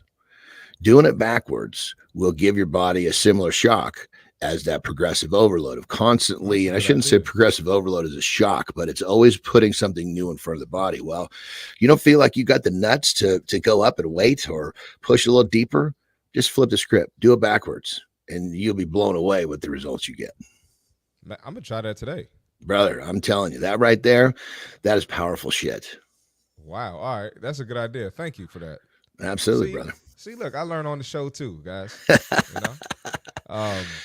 We got number 4, poor nutrient timing. And what comes to mind here is I had to get on one of my clients the other day because, she thought she finished the workout and grabbed a one of them pressed juices, the fruit and vegetable ones, which is fine. But hey, we need to get some protein in your system after the workout. So I had to get on her about that. And I wasn't saying don't drink the juice, but Mm-hmm. let's listen. In addition, if you're gonna grab something, grab a protein shake. Yeah, I mean, when Go it comes down to it, bro, you did such a massive. You really uncovered a massive mistake that most people make. Excuse me. Yep. People go to the gym and they're thinking, oh, I'm going to go home and eat, or I'm going to go back to work and eat, and whatever it is, and life gets in the way. That what was once that 10 minutes turns into an hour. Yep. Well, guess what? Your body's trying to heal. And the fact that you didn't give it protein, which are building blocks of what it needs to rebuild, guess what it's going to do? It's going to go take those building blocks from you. You trained your chest and you're late getting that, giving the body what it needs to heal. Guess what it's done? It's gone and taken those building blocks, that protein from your legs or some other muscle that's recovered. Yep. So if you want to make sure that you actually reap the benefits of the time that you put into working out, do a little pre-planning. Make sure that you have what you need to eat or drink with you when you go to the gym.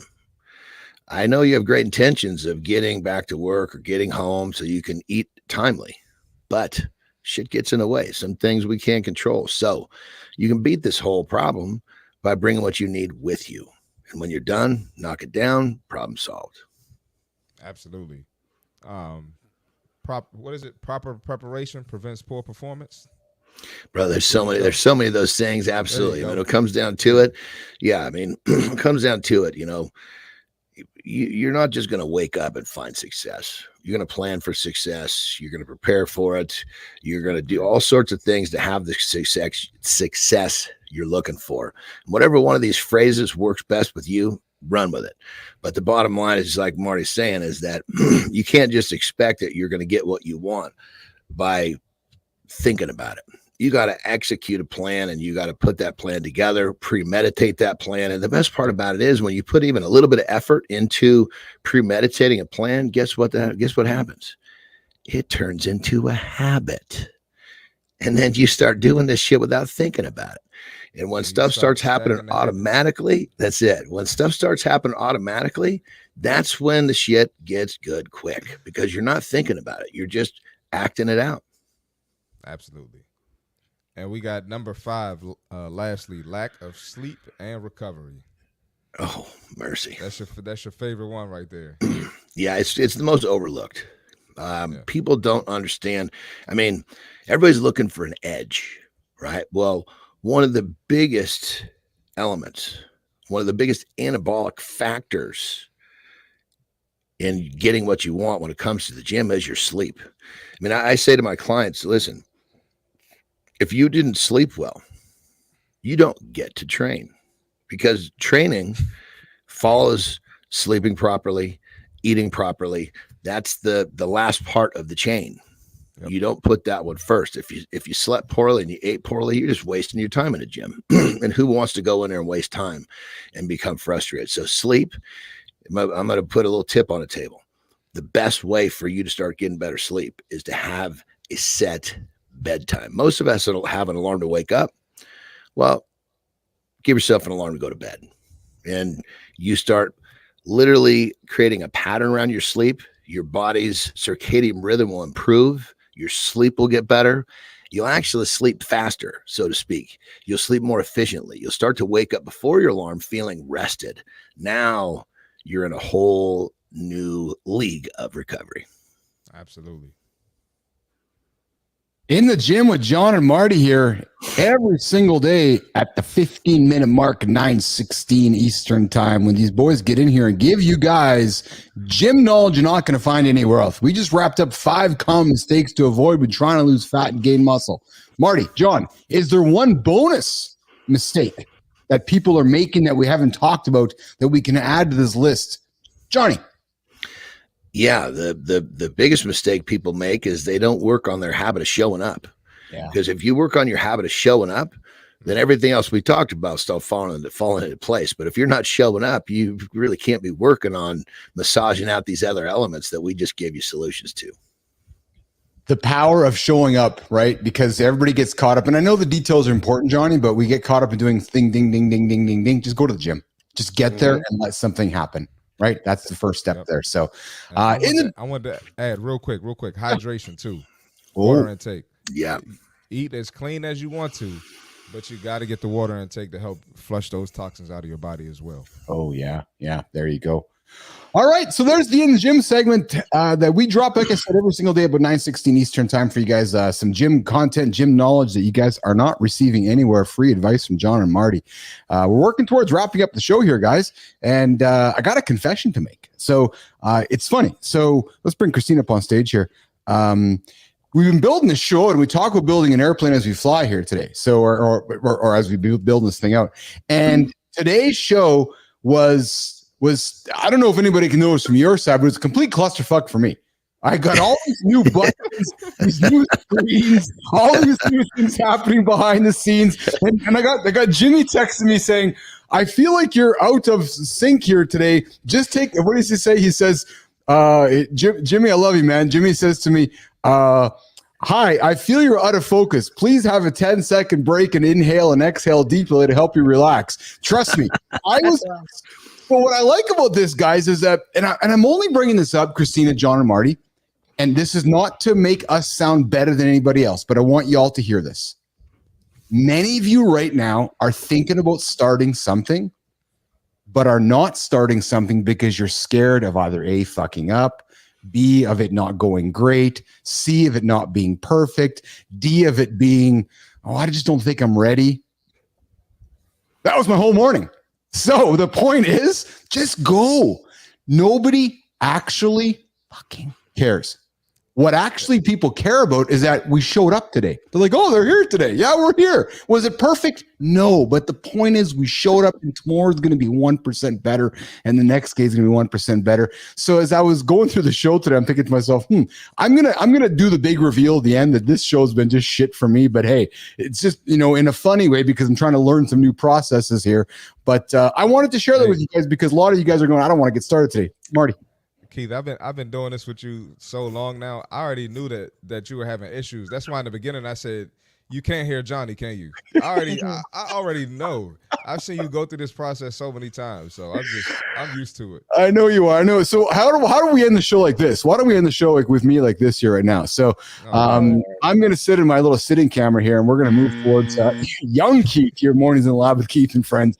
Marty, Jon, Kristina, what was our I love Jon's face. Yeah, somebody's going to show up to the show for the first time and look at this little, I don't know what you want to call it, little minion on your screen and go, Jesus Christ, I am out of here. That's exactly why I'm doing this right now. So, Marty's in a lab with Keith, Jon, and CMartyFit, and producer Flynn. And right now, I'm playing the character of Jimmy. So I'm actually producer Jimmy right now. So Jimmy, if y'all wonder what Jimmy looks like, this is me. I'm producer Jimmy. No. All right, let's go around the table, guys. How was the show today, Flinner? Even though I was fucking up here on the backside, how was the show for you before we go in the community corner? Jon's gonna get on his way. Martin, I can't. How do you fucking expect me to respond to your questions now? We're gonna do the business and branding. No, we're not. I will leave. Because I will leave. I don't care. I will leave. Know. This is all. It's so weird. Let's do this. Oh Lord. Oh, Flinner said nope. Flinner, how was the show today, man? Take one thing from the show and let's get us out of here so the boys can get off for the day. It's exactly what you're saying. It's not perfect. As I've talked about many times, I struggle with the needing to be perfect and in action because I'm worried about what if. Yeah. And that's part of the reason why I love being a part of this team, because we just do. There's no time to think. We got a goal. We just do. It's not perfect. I'm messaging you in the background being like, are you all right? Jimmy's doing the same. And you know what? We still made it work. And that's like the best part. Yes. Yeah. Well, and truth be known, Nation, I took over the process of the script creating last week, and Kristina's not a control freak at all. No, Kristina does not like to have control. Kristina does not like to know what things are going on. So I can tell over the weekend of last week, Kristina was like, I didn't even message you until late last night. How good was that? I know. I can't tell you how many times I picked up my phone to be like, are we good? Johnny, what did you take out of the show today, brother? It was a crazy one. Was the face sitting segment good for you, Anderson? Oh God. it was definitely different. That's for sure. Always a I, different I vibe. wasn't expecting that when you teased it with the throne. But the thing that I like about what we do here is that we talk about shit that most people aren't going to talk about. Yeah. And I Yes. think for some people it's going to resonate really, really strong with certain topics and others not so much. But that's just what we do. But I think that the whole I love the idea that we're sitting here preaching progress over perfection. Because if people can, I remind myself of that all the time, because I always want to get things done just right. But in essence, getting something done so that I can learn from my mistakes is really the process that I hang my hat on. Yeah, absolutely. Absolutely. Marty, what'd you take from this week, bro? I'm from today, buddy. Great show. Love the authenticity and vulnerability. We all struggle with the same stuff. Despite age, despite race, we all human and we all men at the end of the day. And the face sitting segment was actually hilarious, man. I thought at a certain age, y'all stopped doing certain shit. So that was pretty funny to hear Jon Andersen talking about it. Oh man, I'll tell you, that's a really, really good. I'm glad you said that, Marty, because I'm 52 years old, and let me tell you, one thing I pride myself is I still do the shit at 52 that I do when I was 25. Yeah. Live Yeah. life, man. Live Yeah. life. Don't shut that shit down. Come on, man. Real deal prime. This is it, Kristina. Be a better man equals face sitting. Boom. Check. Mate. Noted. So there's the soundbite, nation. If you want to be a better man today, takes face sitting to your relationship, and you be off to the races, man. So, and it's funny, Marty, when you hear Jon talking. I remember when I was in my 20s and 30s and hanging out with a buddy who's in his 50s. I wasn't thinking about him and his partner doing the face sitting thing either. So the fact that we're talking about it and it's just a normal part of our conversation, even though Kristina's face is like, what? Yeah, it's true. That's what we're talking about here this morning on the lab here. So, and hey, I got something else I want to show you guys too. So maybe this was a little more important. So if I sat here right now, maybe this is what that's what happens there too. So all right, so I guess we're gonna get to the creator spotlight, the community check-in, eh? Is that not like that? We can just shut it down now if you'd like to do that. You don't like that one? Okay, how about this one here? All right, Kristina's gonna leave. That's it. All right, so listen, guys, 8:00 Eastern time, the only morning show that gets you guys going here. And hey, this is, and Johnny said it best, this is not about perfection, it's about progress. Right. So if you tuned in today, it's going to be better. Yesterday, it might have been better than last week, but we're just trying to do our thing to help you guys hit your goals, help you guys be accountable, and help you guys get your ass out of bed without hitting the snooze button. Marty, you're off for the day, buddy. Johnny, you're off for the day. Kristina and myself are going to get to the community corner. We're going to do creator spotlight, and then we're going to talk about business and branding. John, Marty, we'll talk to you guys a little later. You got it. Sounds good. Awesome. We'll see you guys later. Thanks for hanging out today, guys. See you in a bit. All right. Okay, Tina, you and me left. And we are going to do our creator spotlight. And I'm going to move my camera angle here. Yeah, good times. I keep it going. Yeah, keep being me. I'm going to keep being me. Yes, that's the plan here. And as long as I keep being me, hopefully Lauren keeps showing up and hanging out with me. So she's like, oh, yeah, he's going to keep being man, me. So. I feel for Lauren more today than maybe ever.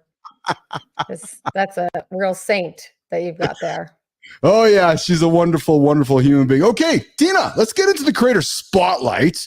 I got to pull my notes up here. So I saw who was nominated today, and I was like, yeah, I like that fellow. I know who that dude is. He's doing some really cool shit. Mm-hmm. Doing some really cool shit. And I've noticed that he's been all right. So where's my notes here? Kristina, want to help set us up here?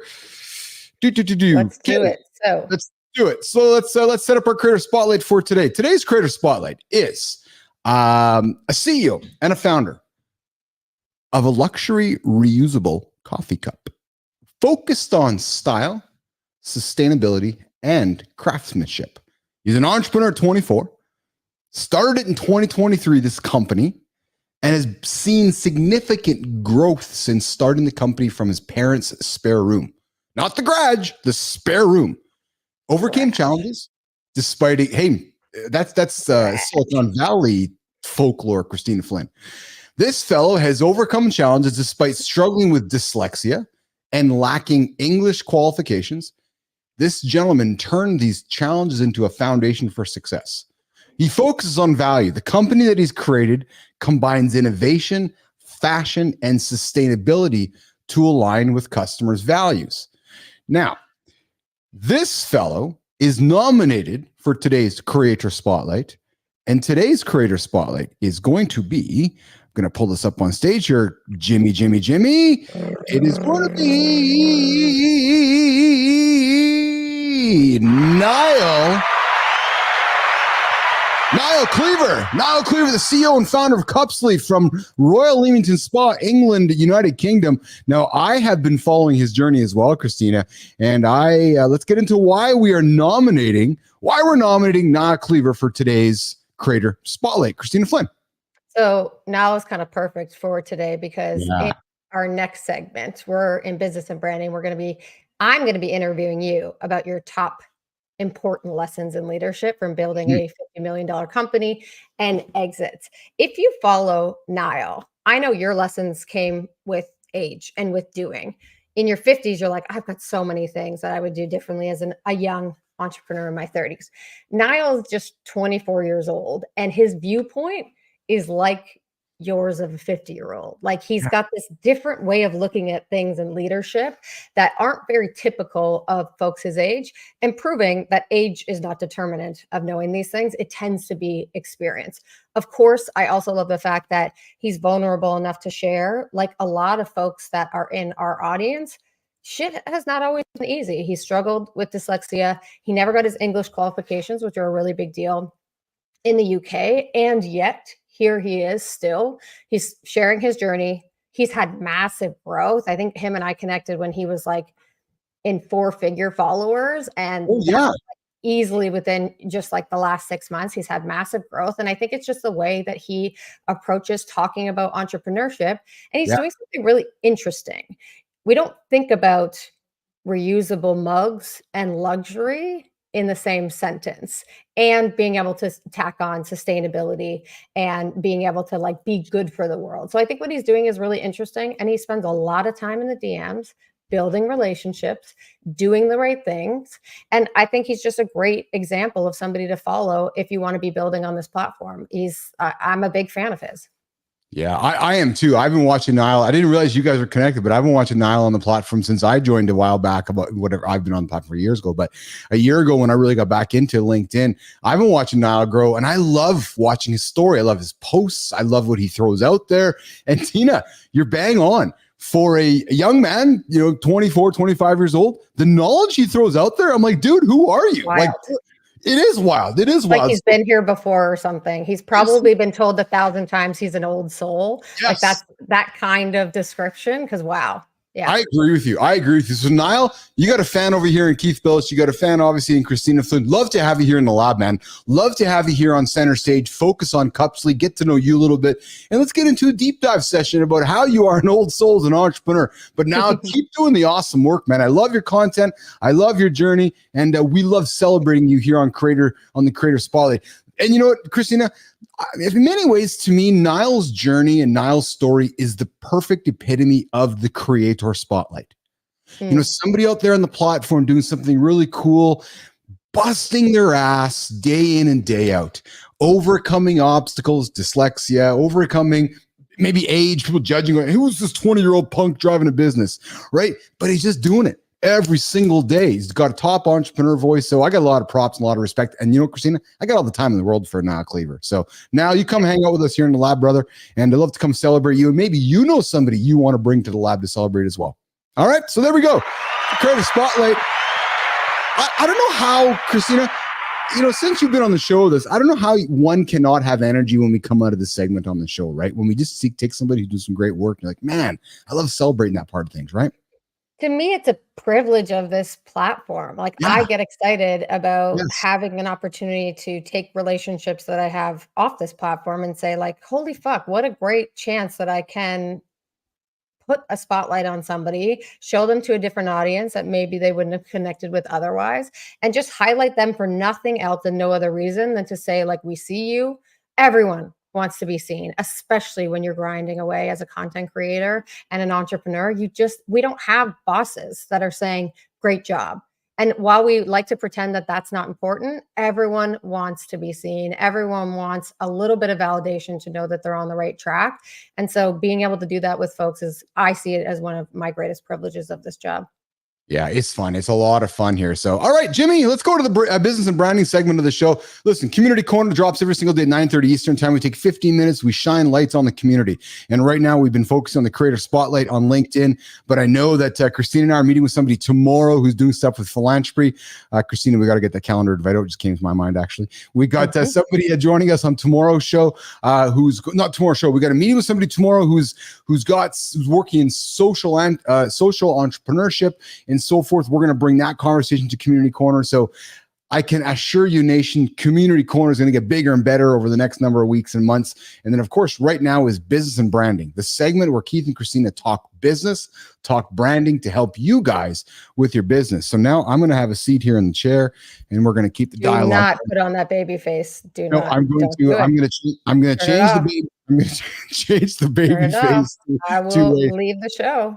And I will have no regrets. No shame. Turn off the baby face. Shit's weird. I don't like it. It creeps me out. I don't know what it is. I just don't like it. All right, baby face is gone, and Keith is here with Kristina. We're doing the business and branding segment. Oh man, with Keith and Kristina here in Mornings in the Lab, Keith and friends. All right, business and branding. What are we getting into today? Let's do it. So I figured that I would switch things up a little bit. Yeah. We've talked about this. Our audience knows a bit about what you do and what you have done. Yes. I always talk about this. If you're going to come out there with any claims about any topic, really, if I'm going to say I'm a branding expert, you better back it up. I want to know specifics. I want to know what makes you a branding expert. You come out and you say that you're an entrepreneur and you're a business owner. Yeah. And so I want to give people an opportunity to say to you, prove it. What have you done? And why are you somebody we should actually listen to? So today, I want to talk about your top 5 leadership lessons from building a $50 million company and exit. Awesome. Full Let's disclosure, do it. I have put these lessons together based on what I've heard you say. You might have others, so maybe we extend the segment, but let's start with this. So context-wise, business, 65% of businesses fail within the first 10 years. And likely it's because a lot of these lessons are not put into place. Yes. The first one that I want to talk about is little things don't fucking matter. So you've talked to me about building a business is a marathon, not at all a sprint. And what seems to be something that's significant in that moment and something you've struggled with as a young entrepreneur, it's not important. This is a much longer trajectory than that. So speak to us about that leadership lesson for you of how you've been able to go from really focusing on the little things and sometimes getting really stressed out about them as a young entrepreneur to now how you're building this business. I know personally, you don't let those little things bother you. Today's show is a great example, Kristina. Today's show, actually, I'm glad you asked this question because I couldn't have scripted it better, quite frankly. True story, true fucking story. Years ago, I would not have survived today's show. I would have been stressed out. So give us context. What would that have looked like? What would that have looked like? I would have been frustrated. You guys probably would have seen a lot more frustration. My demeanor would have changed. My mood would have changed. My tone would have changed. I probably would have been less fun. I probably wouldn't have addressed it the way that I did with vulnerability. I probably would have hid from it. I probably would have put on a face and pretended. Right. When in reality, I'm learning that no, actually the face is be real because people are like, oh, you mean you're relatable like me? Yes, I am actually. Yes. So Kristina, in the past, I needed things perfect. I needed them perfect. I needed them to be, okay, this has to be done. That has to be done. Then we'll go. And then what happened was often you never go because you were waiting for the perfection. So I'll give you back to this morning. So I was working on my setup here over the weekend, and last night I came in here and I rehearsed our show this morning. I rehearsed some things, and it was great last night. Got into the lab this morning, and things weren't going like they were last night. So I was like, okay, we had some problems with the guests that didn't work out, and not the guest's fault, more of our fault, right? Nobody's fault, just didn't work out, right? And I didn't let myself beat myself up. In the past, Kristina, the context, I would have beat myself up and the show probably would have went this way. But I made the decision 80 minutes ago going, no, you know what? At the end of the show, I'm going to have some fun with this and tell everybody that this has been a clusterfuck for Keith. So how would that have impacted, or how has that impacted your team previously? As a leader, it's hard, especially when you have a boss that's obviously in a point of frustration that you're worried about is going to potentially lose it or potentially just lose their focus. What has that looked like for your team? So if there's one thing that I can offer up, another great question, Kristina. I think what your team wants to see is predictability. The last thing your team wants to see is an unpredictable leader, not knowing how they're going to react the next minute, the next hour, the next week, because that doesn't give anybody confidence. It doesn't give anybody comfort. It doesn't give anybody that semblance of normalcy or that semblance of well, frankly, confidence. Right. So I knew that Jimmy knew that something going on with me. Marty knew something was going on with me. I can even tell you knew something was going on with me. But I hope that my actions kept giving you guys the confidence of the leader that I still had things under control. Right. Where in the past, I may not have been as predictable, Kristina. Right. I may have reacted differently. The show may have ended and the team may have been, okay, what's Keith going to say? How's Keith going to react?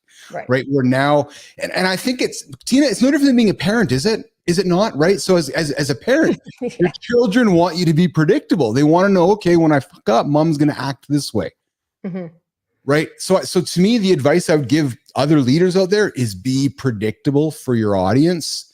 It's going to give them the confidence in you, especially when you say, hey, Keith, do you have the question to the answer? No, I don't. I'm going to go figure it out. Oh, okay, great. Cool. I think that's the important part. Being predictable is not knowing everything.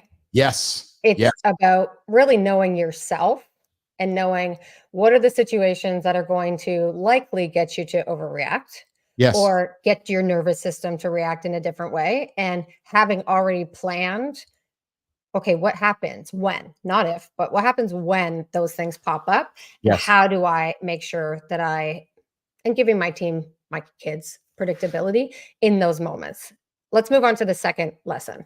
So the second lesson is your employees will not care as much as you do. As an entrepreneur, this is very hard because you care deeply. And you're also in the back of your mind saying, I'm trying to build something big for us also. It's not just for me, it's for us. And sometimes leaders expect that the day and the time and time and attention is going to be always on the company. And that's just not reality. Tell me what your leadership lesson is related to your employees are not going to give a shit as much as you do. Accept it. That's it. What does that mean? Accept it. You have to learn to accept that your employees are not going to care about what you're building as much as you are. That's just a fact of the matter. It's your baby. It's your creation. It's out of your brain. As much as you can empower, enlighten, encourage them to be a part of the journey, at the end of the day, it's still not their journey. Yes, they're part of the journey, but it's not their journey. I have made that mistake in the past, Kristina, where I'm like, fuck, why aren't they into this? Why aren't they doing like as much as I, why aren't they into as much as I have? I've needed my business partner to say, well, hold on, Keith. It's our names on the check. Oh, right. And you kind of have to remember that it's still at the end of the day, it's still yours or your shareholders or your business partner's business. And you probably can't expect your employees, and they're an employee for a reason, you probably can't expect your employees to care as much as you do. You can't.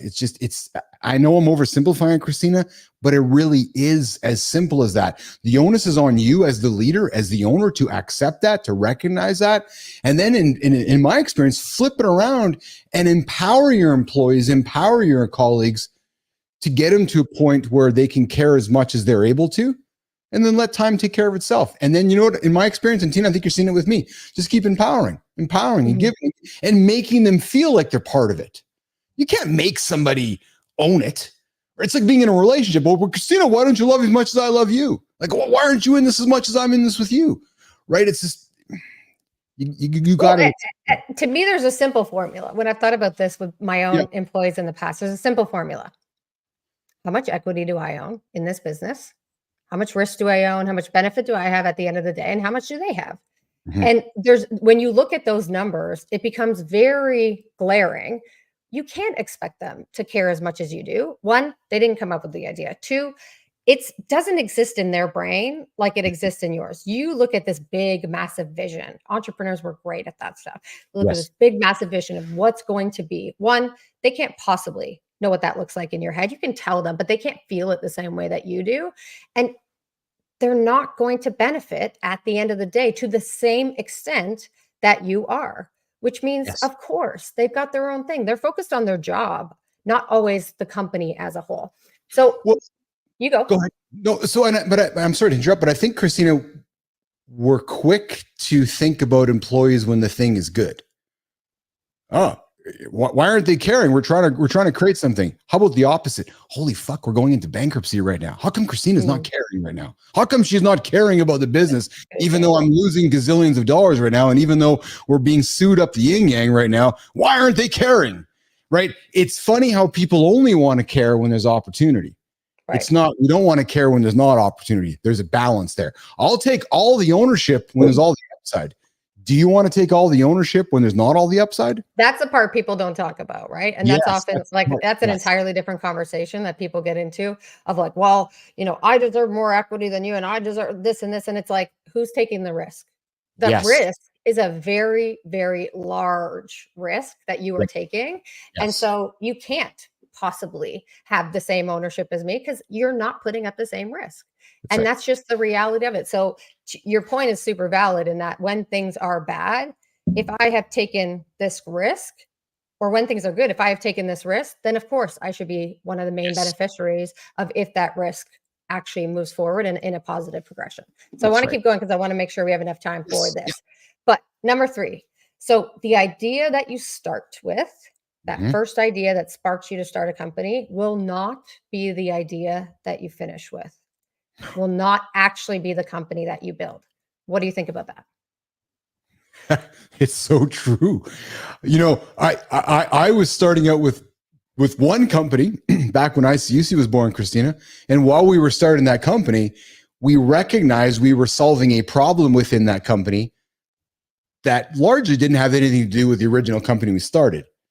When we solved that problem, it was literally this. Oh, let's pivot. And then we started solving this problem, and then we shut that one down. So I know I'm oversimplifying it, but to the entrepreneurs out there, if you're out there actively solving problems and not overcomplicating and overthinking things, if you can solve a problem and then repeat it over and over and over and over, you got a business. It's simple as that, right? We started something. While we were doing that, we discovered a problem that wasn't being solved.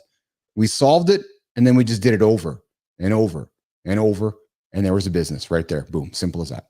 Has your ego in the past ever gotten in the way of, let's put ICUC aside, was that decision to quickly pivot guided by examples where you didn't pivot and perhaps your ego got in the way of like, no, this is the thing? We all hold on to our ideas very dearly as entrepreneurs.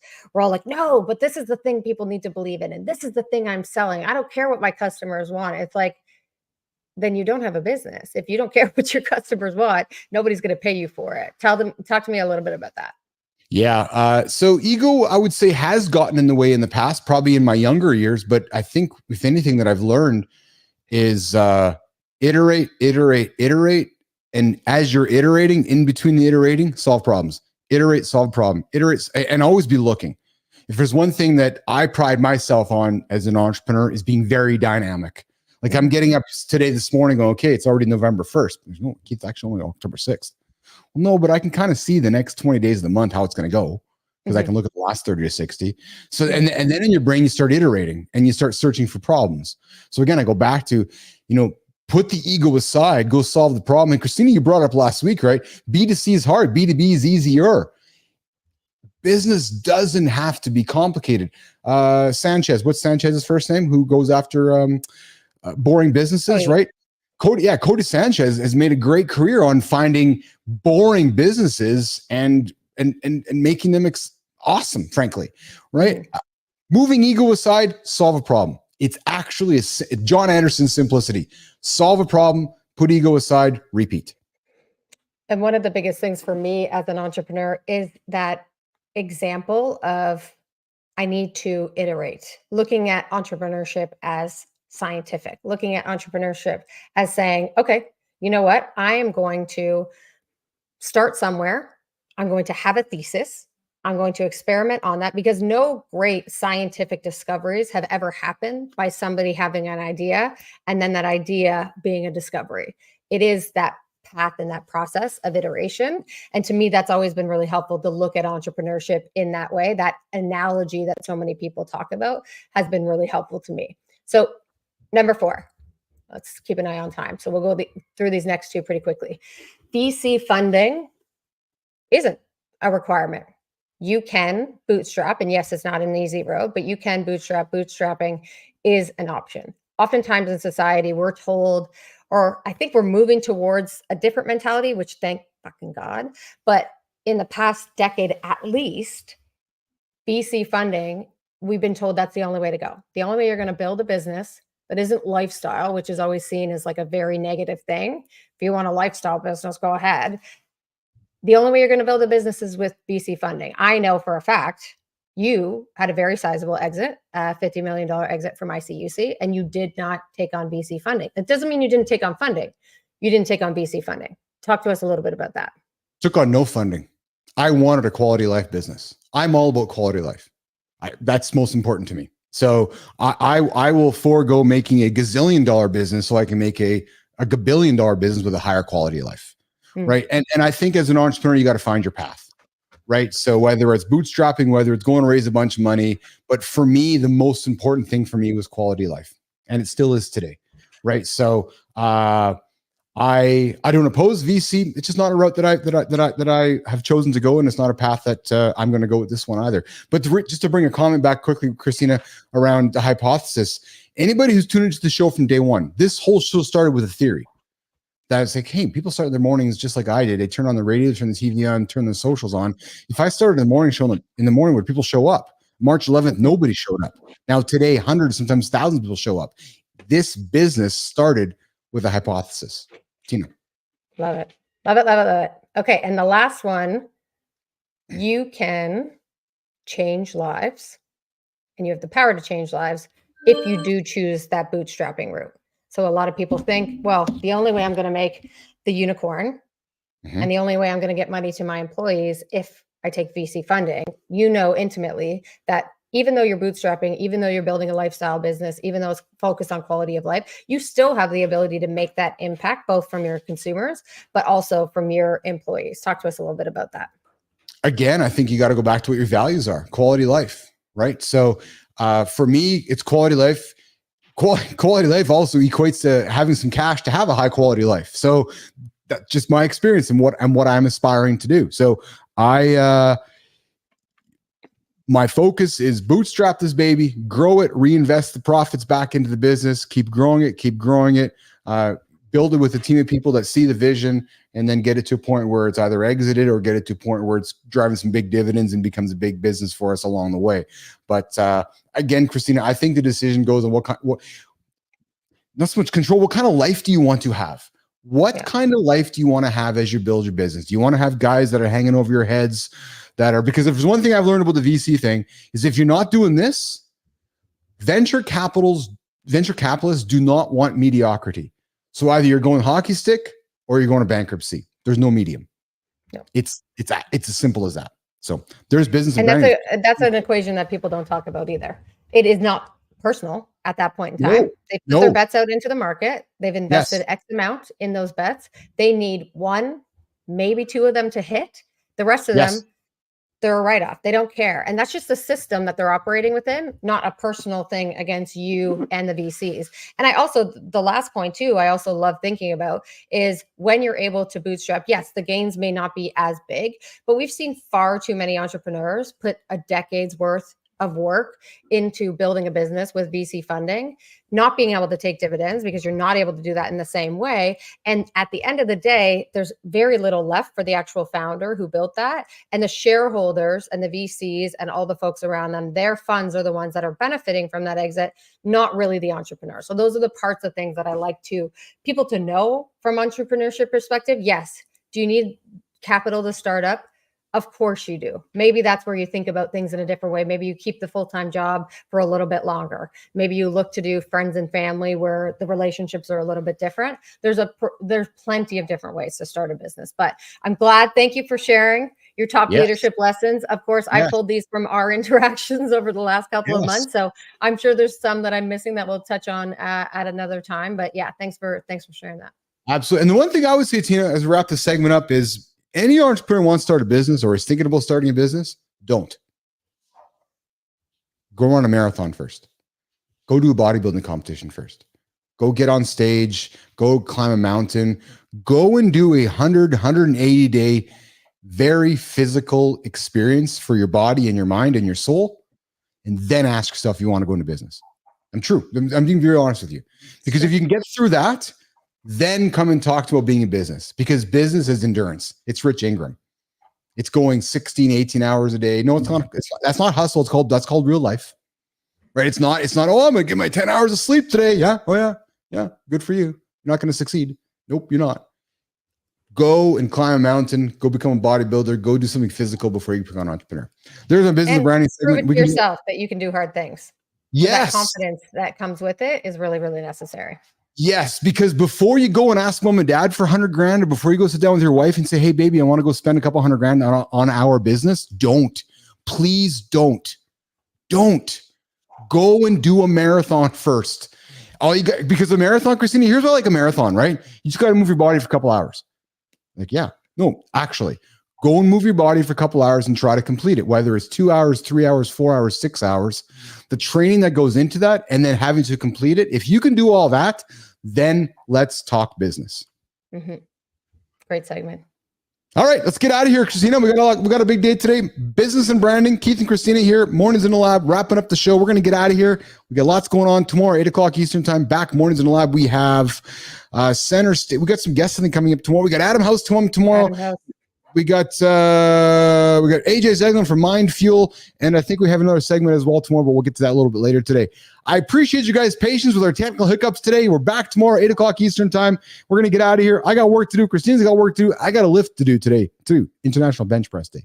Kristina, have a good one. We'll see you later.